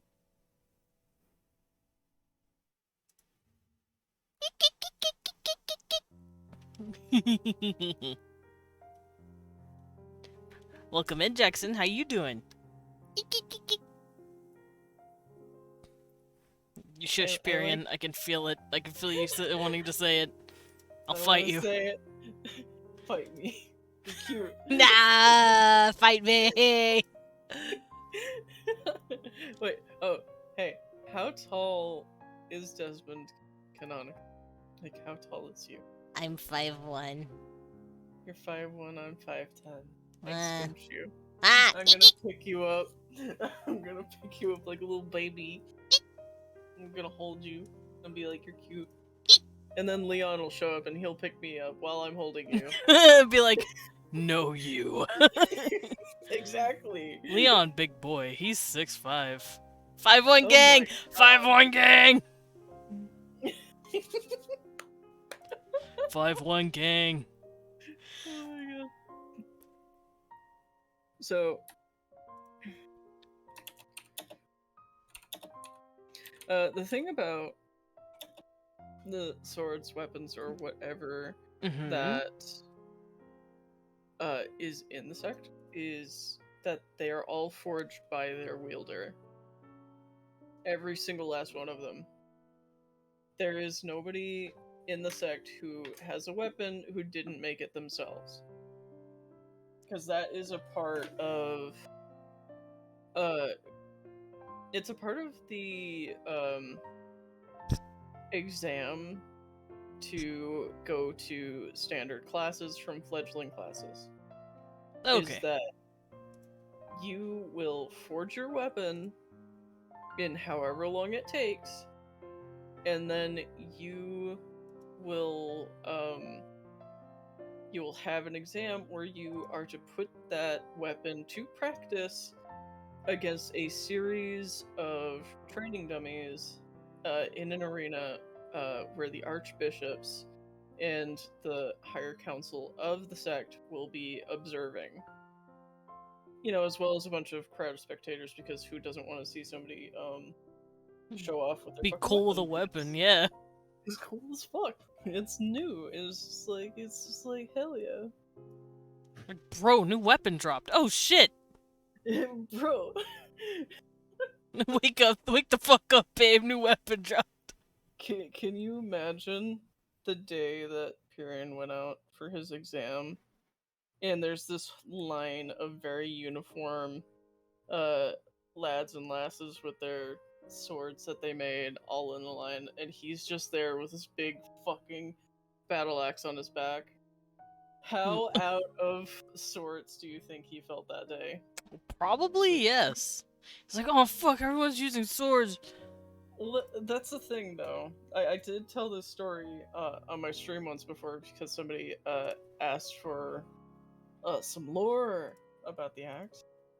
Is that Pierion forged a lot of swords, a lot of them, just like a lot of different swords and like even some various like halberds and weapons and stuff for as long as he could stay awake at the goddamn forge. Like he was like racking his brain, but every time he presented it to his mentor Rakon, which I mentioned earlier, he kept getting like the little head shake, like, no, that's not right for you. Try again, do it again, till it got to a point where Pierion's just like, he kind of he kind of went into this sort of like,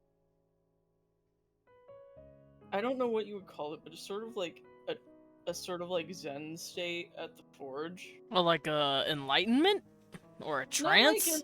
Not like enlightenment, but like when you're really deep in thought about your work, but you're not really thinking about what you're doing. You're just doing it. Oh, like you just go zone out, pretty much. Just sort of like zoned out at the forge, just like brain awash. Autopilot. That's a word. Autopilot. I like Zen a little bit more, where you're just like working. And he comes up with his axe. That is the first yes that he got from Rakon. It's just like, yeah, this is you. You aren't like everyone else. You are Axe Boy. Kind of. It's just like, it is okay to know that you're different and celebrate it. So, you need to show it too. And yeah, so that's how he got his axe, is he made it himself. That's really cool. So that means they are all considered blacksmiths. Yep, in some capacity, yes. Like, you will have that training, you will be able to do it, because knowing your weapon and, like, how it functions and, like, how to keep it strong is so important on the battlefield, to be able to, like, know exactly what it's capable of.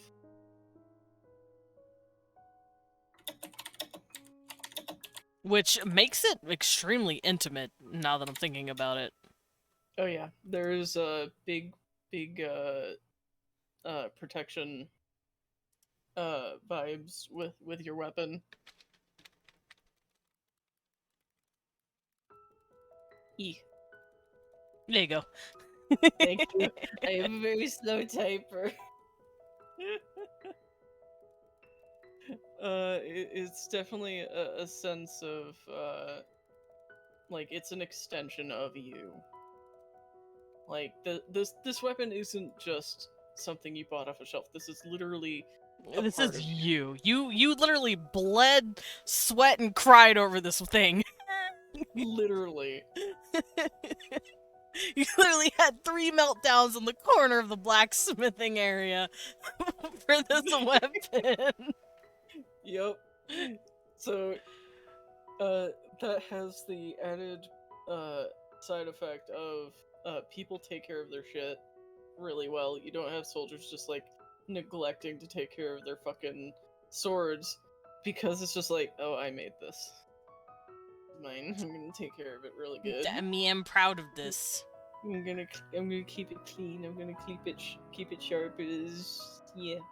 I did this. I'm proud of it. I keep it protect. Yeah. I always just imagine at the exam when Pierion just like, you know that one scene that they did in Soul Eater every once in a while, where Mako would like do that full circular swing and just like take out like 7 things? You ever watch Soul Eater? Yes, I think. So that big like circle swing where Maka is able to like just slice through a bunch of dudes at once with the scythe, that's kind of what Pierion did at the exam. Hell yeah. I'm just like imagining this little kid just going, that was cool. I'm gonna twirl! He's just like, I want to do that. Oh my god. I just like the idea of that so much. You have the full Soul Eater manga. Nice! Hell yeah. Soul Eater's just great. Is great content. I love Soul Eater so much. I used to read it, the manga, on rip rest in pepperonis on onemanga.com. Oh, I used to go there to read it because I am poor and all I had was the internet. And I that's feel how I that. read it. Buying manga is expensive yeah. when you're like 13. Yeah. When you're a child and you're like, When you're a literal fucking child. I didn't even know where to get the damn books, like, let alone read manga. Like, Yeah, that's why that site was so important to me when I was small. Oh, Cosplayed Stein. Love that. nice. Stein's favorite. Love Dude, him. Stein's based. Like, loving is. Stein is the best. He's so fucking cool. Oh, we've got a stretchy and a sippy. A stretchy and a sippy. Selby! How you doing? Ugh. Thank you for the stretchy and the sippy. I will take the opportunity to crack the crap out of my back and shoulders. Ugh. Yep. I've been doing this thing where I lean my shoulders forward and then throw them back very quickly, and it cracks the hell out of them. It feels so nice. I'll do this like little circular motion, like make them touch behind me. It feels really nice. Doing that, my crooked shoulder cracked, and that felt nice. I know, it feels fucking awesome. You just rev it forward, and then you just crack. Ugh. Ugh. And now I get a sippy. Make sure I'm hydrating. And you make sure you're hydrating too, Sobi. And everyone else in chat. I've been repeating it like ad nauseum Yes. this entire stream, but I mean every fucking word. I don't need you guys passing out because it's hot as hell. Yes. I mean, it's not as hot. Oh, hi babe. How well? Weewon dropped in with some lunch, and that looks delicious. I might go get Lunch. something too. In about 20 minutes or so. Yeah. Mm-hmm. Oh, Aw, God. hi baby. Yeah? What happened? I'm just thinking, we should probably come up with like a really silly like superstition. Cause I think there needs to be some levity. Some levity to the otherwise very... Oh, look how cool and luxurious we are. Oh no, I'm actually here and oh fuck. Oh god, oh no. Yeah. Like I said, I don't think it's a very luxurious sort of like environment. It's like utilitarian basics first. Is the way I think of it. Right. It's just they're It they looks... decorate. It looks, utopian. It's a nice presentation, we'll put it at that. A nice facade to some... Just for some hardworking people. Alright, let's think of a silly superstition.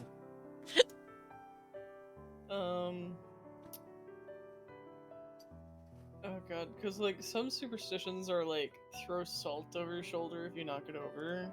Yeah. Like that is silly, so how about It's 91 degrees. I am so sorry, Sylvie.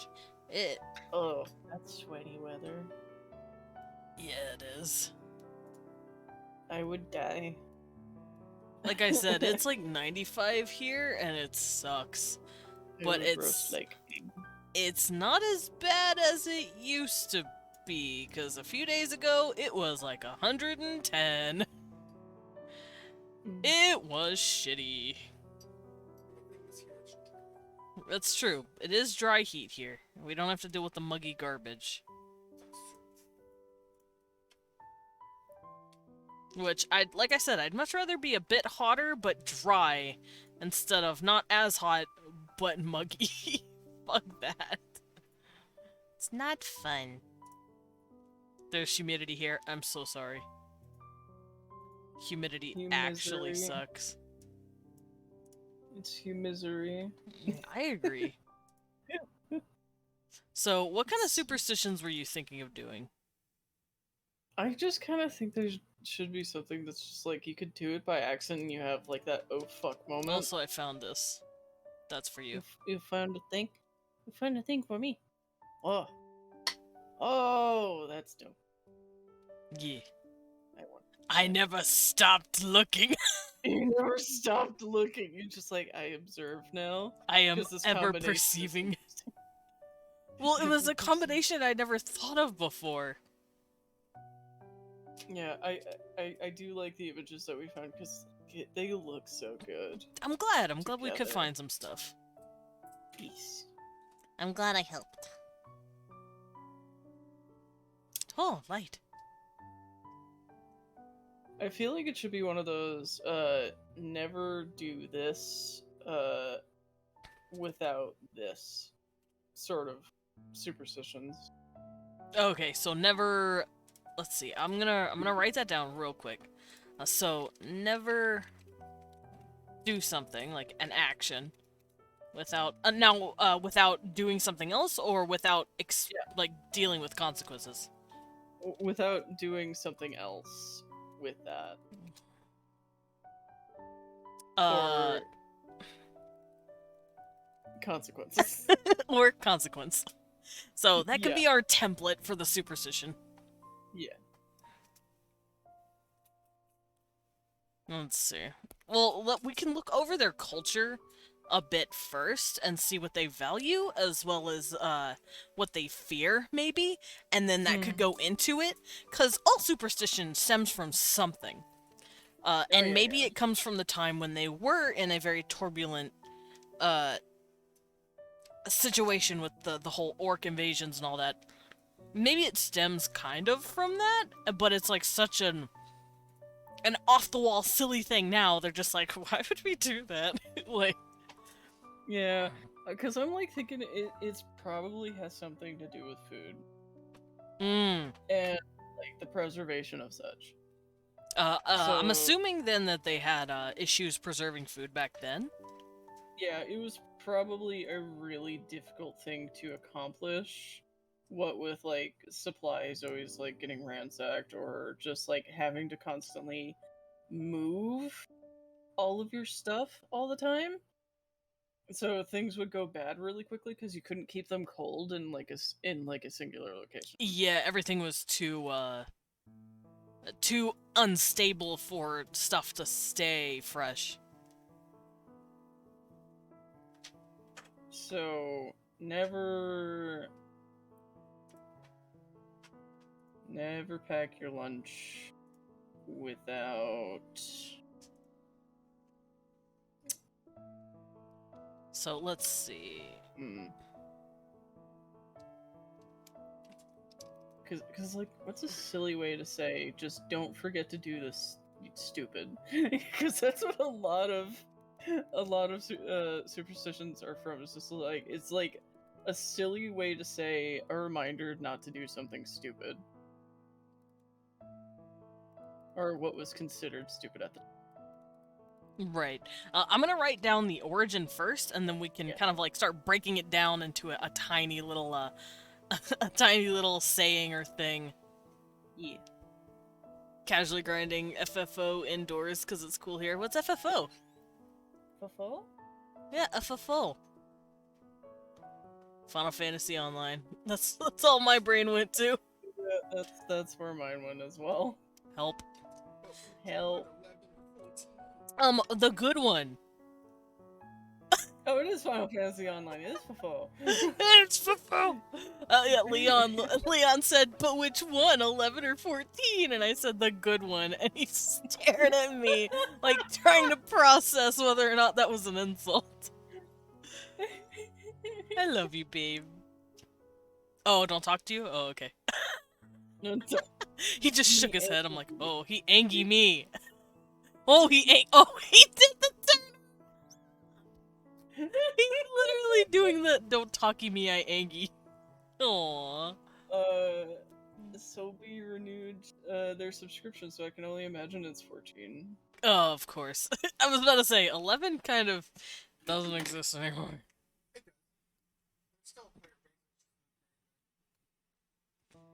Alright, so, Origin of Superstitions. In the raining days by orcs, food, preservation was difficult as well as unstable. I'm assuming they had to even be really weird about it and do stuff that, like, preserved it in a way we don't think about now. I'm just thinking, for some reason, I've just got this, like, stuck in my head, because I'm, like, thinking of food that's, like, wrapped in leaves. Because, like, if your food is all wrapped in leaves, you could hide that somewhere. Maybe that's cool, not cold enough, but it wouldn't be found right away, because it would be kind of camouflaged. So, like, never pack your lunch without. Maybe they 12 don't like the oak food leaves. touching. Don't like the food touching. Maybe... Oh, hold on. Never mix food. We want to give me a bite of food. I can tell. What'd you get? Taco salad. Ooh, that's nice. But, yeah, maybe during, like, the orc raid days, maybe they didn't have the time nor the amenities to be able to have different types of food on, like, the same plate. If that makes sense. Oh. So, I mean, that's just an idea. So maybe nowadays they just kind of put, if it's one type of food, like, I don't know, give me a couple of staples. Like meat, rice, potatoes, carrots. So unless it's like a dish, like let's say they make cheese potatoes in a little bowl over here, then they have rice over here with some garnish, and then they have their meat. Maybe they keep them all in their own little segments of bowls because it's like considered silly to have them touching. Well, I mean, that also makes sense, like, from a storage standpoint, because each of these things would go bad in a different time frame. Mm-hmm. So you'd want to be able to check them all individually. So maybe that comes from that? Yeah, I think so. So, never prepare food without enough, I don't know, bowls or something. This just... That's so... No, So that's maybe not it's considered silly or like not like bad luck if your food touches. Like if you spill some rice in with the meat, you're like, "Up." You gotta eat that real fast, or like fucking throw it in. Or it's gonna get bad. It's like, how is it gonna be bad? It's like 2 seconds. I'm gonna eat it anyway. Like something like that. I don't know. I don't know. That's so difficult. It Make is. sound silly. I'm trying. I'm trying to make it silly. Time to Google silly suspicions. Yeah, I'm gonna do that as well. Superstitions. Silly superstitions. It's just good to look at references. Let's see. Apparently, spilling wine brings luck in Portugal. Excuse? Apparently. Putting bread upside down is a bad omen in France. Ah. Find a penny, pick it up, Yeah. and all day long you'll have good luck. Oh, you tried to make a me in Hero Forge. That's adorable. Lending salt brings bad luck. There could be something like that, where it's like, oh, if you lend this kind of food during this certain time, because they are a giving community, as you said, they like to just naturally share. Maybe they have some silly little qualms about sharing certain things at certain times, because then it's like, oh shit, now you got bad luck. Yeah, that could do. Like, Oh god, it's just like I could just think of like, don't share salt at night for some reason, or don't share salt at night without a light because you might spill it, and then there goes like your fucking, main way to preserve certain kinds of food. Very possibly. Because we do use salt as a preservative. Yeah, I mean that also kind of just sounds silly as well. Maybe I could just like expand that. It's just like never pass the salt at night unless you have a strong enough light. I could Because see like it. that can be taken in like multiple different ways because like the whole culture revolves around like the sun and stuff. So it's just like, do they mean like holiness? Do they mean like a literal light? Because like this is Yeah. like generations down the line now. Nobody really knows what the hell that means. Which is good. That's basically what a superstition is. So, salt was used as a preservative and as such was considered very, valuable Precious. to survival and keeping things fresh. Spilling or losing salt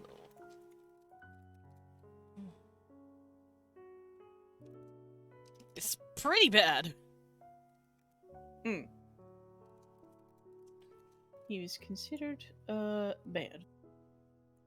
Since it was one of the only modes to keep food preserved, I guess.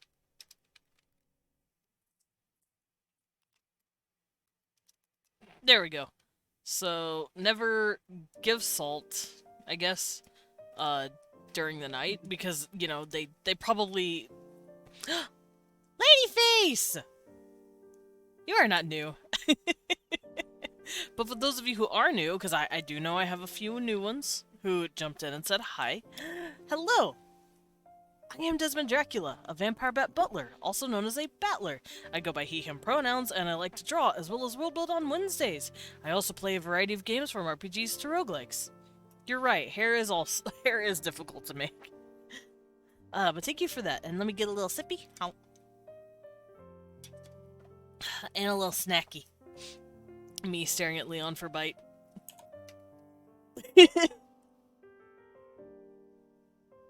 Oh, I see. Ah, oh.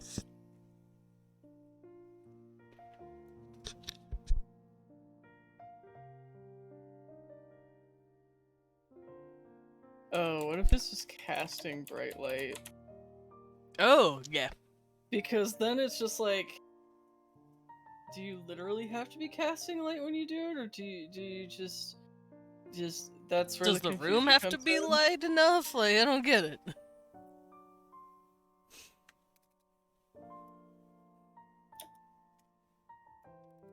Or you'll invite.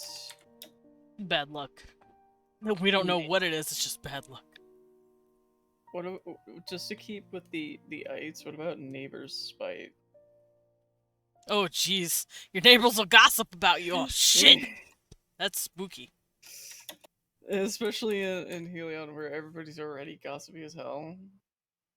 It's just like, yeah, they'll talk shit about you dropping the salt back then. Just like, how could you?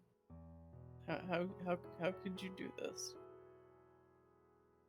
I'm shiny, so I must be new, of course. That bit badge you got is certainly saying you're new. Super new. How you doing, Ladyface? Ugh. Alright, so there's your first superstition. If you need to tweak it or change it at some point, go for it, but that'll give you a good baseline. Yeah. And that was definitely something fun to do. Getting close to the end. Yeah. Yeah. And now I get to look at a bunch of silly superstitions. Because now I'm Yeah. curious about where these all come from. Yeah, for sure. Because I know some of them have to have some sort of logistics to them, but I don't understand where.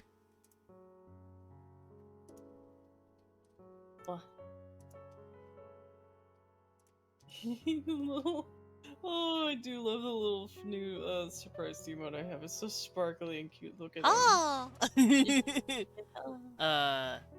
Used to have a book that I loved reading from the library that talked about myths and legends and superstitions and their origins. Ah!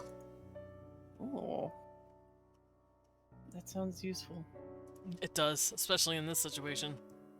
I can't wait to poke this more later. Me still looking for superstitions. Well, 'cause I know- to look up architecture in the background. I'm not surprised. I was.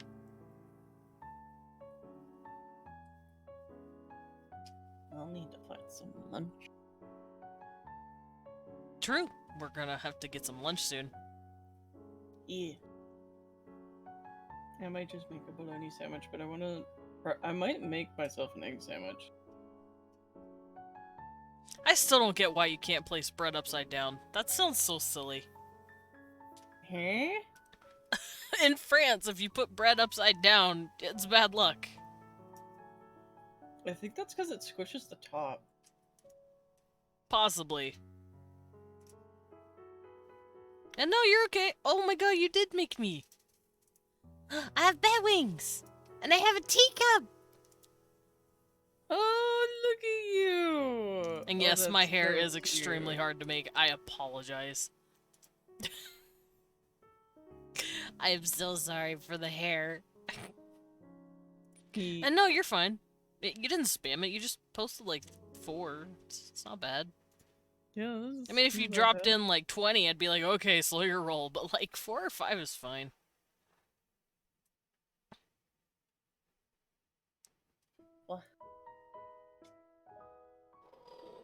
Some of these are so funny too.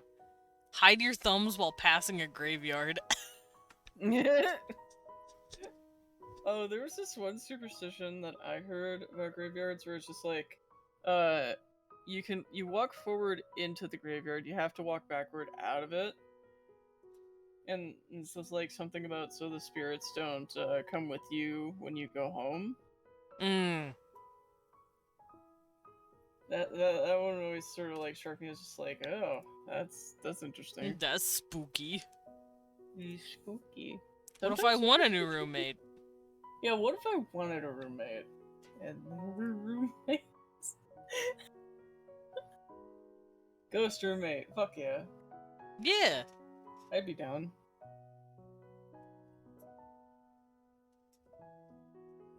Alright, let me close all this out. There we go. I had too many tabs open. I could feel it. No.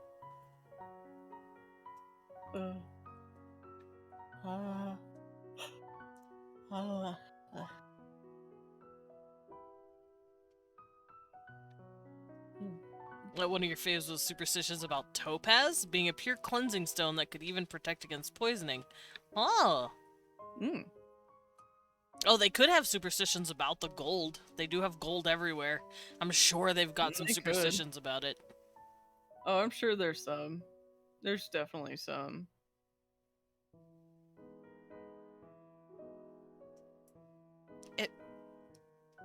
Ew. Where? Bird poop brings good luck, apparently, in some cultures. Ew. No thank you. Assyria banned yo-yos because they're believed to cause droughts. What? Apparently, Syria banned yo-yos because they're believed to cause droughts. I don't know if that's true, but that's funny if it is. I think they just got sick of kids knocking shit over. Like, what the fuck are yo-yos? Stop! Cease! Stop trying to break all the vases with your yo-yo! Define banned. Banned. You ruined Bad it, yo-yo. buddy. You made it bad so now nobody can have it. It's like, oh. Oh my god. But yeah, we are getting close to the closing. Is there anything else you want to work out, or talk about, or get done before we head out? I think that I could probably mull away my time on this from here out, and I don't want to keep you from getting some lunch. Oh, no, I you're don't not want to keeping keep me. me from getting some lunch. That is also fair, though. So yeah, I think I'm good. Okay. And thank you for letting me talk about a bunch of crap today. Of course, it's always fun to just chatter about cool shit. Yeah. And it's nice to have this stuff in one place Mhm. now, and something that I can refer back to more completely. Yes, and I do think it'd probably be a good idea to go through your different documents and go, okay, this can come in here now. That is definitely what I'm gonna do when I have time to read through them all and like pick out things.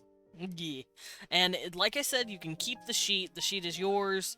What? Ah! You're cute, Blippi. You zhuzh. Also, Ladyface says, a lot of jewel and stone superstitions are fun to read about. Like amethyst was said to cleanse alcohol and make you sober. Ah! Oh my goodness, that's really funny. Sippy. But yeah, thank you for coming on. I keep getting spooked. Ladyface, thank you for the biddy. Biddy for the bat. Ah, biddy for the bit. Eek. A bat bit. A batty bitty. But yeah, thank you for joining me today and hanging out and talking about your stuff. And I'm glad we could get some headway for you. Hell yeah! I'm glad I was here. I'm glad I was able to like get a lot of this down. Awa.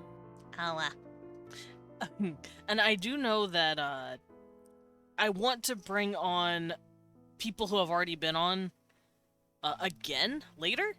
I do want to give them time to like sit and work with their stuff, and also just get through everyone who signed up too, because there's been a lot of sign-ins, Hell yeah! and I want to make sure I go through the cycle. I don't want to like skip out on anyone. Is that your very subtle way of saying, would you like to come back and hang out again? Maybe. The answer is yes. Okay, I would cool. love to. Because I would love to have you back on at a later time. That would be awesome. I'd also be down for like other things, like maybe games or whatever. Yeah, I think that'd be fun. Maybe we could do some, I don't know, Final Fantasy or some shit. Yeah, maybe do some Final Fantasy. Get my hang Uber out. driver. Your Uber driver. Yeah, my Ovo driver. Yep. But yeah, I think I'm gonna call it. Yeah. I'm gonna let my music keep playing because it's just been the same music the entire time. And we're gonna raid. And I know who I'm gonna raid.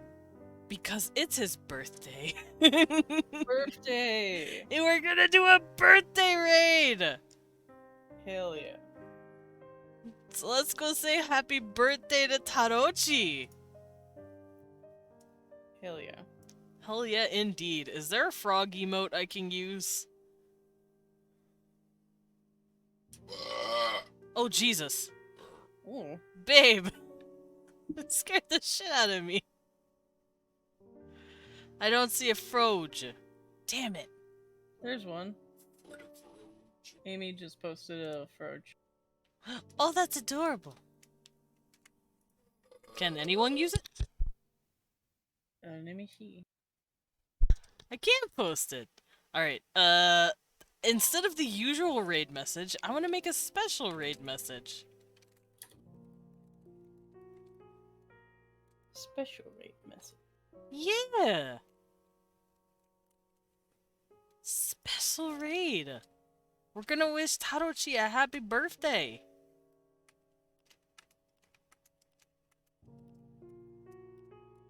There we go. Everyone's just spamming Froge. Frog. Fromg. Frog. Frogs. There you go. There's our little raid message.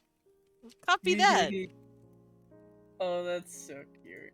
We're gonna wish Tarochi a happy birthday. Yay! So yeah, make sure you copy that. We're gonna go say hi to the frog.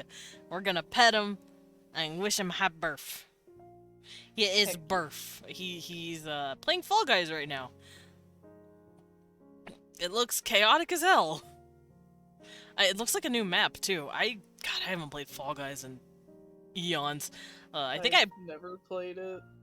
People are trying to get me to play it. Oh, I thank you, will Himiko. Probably play it. There it is. What? Look at the Shut lovely up. Pierion. Stream now is Why? gigantic. I'm just out here.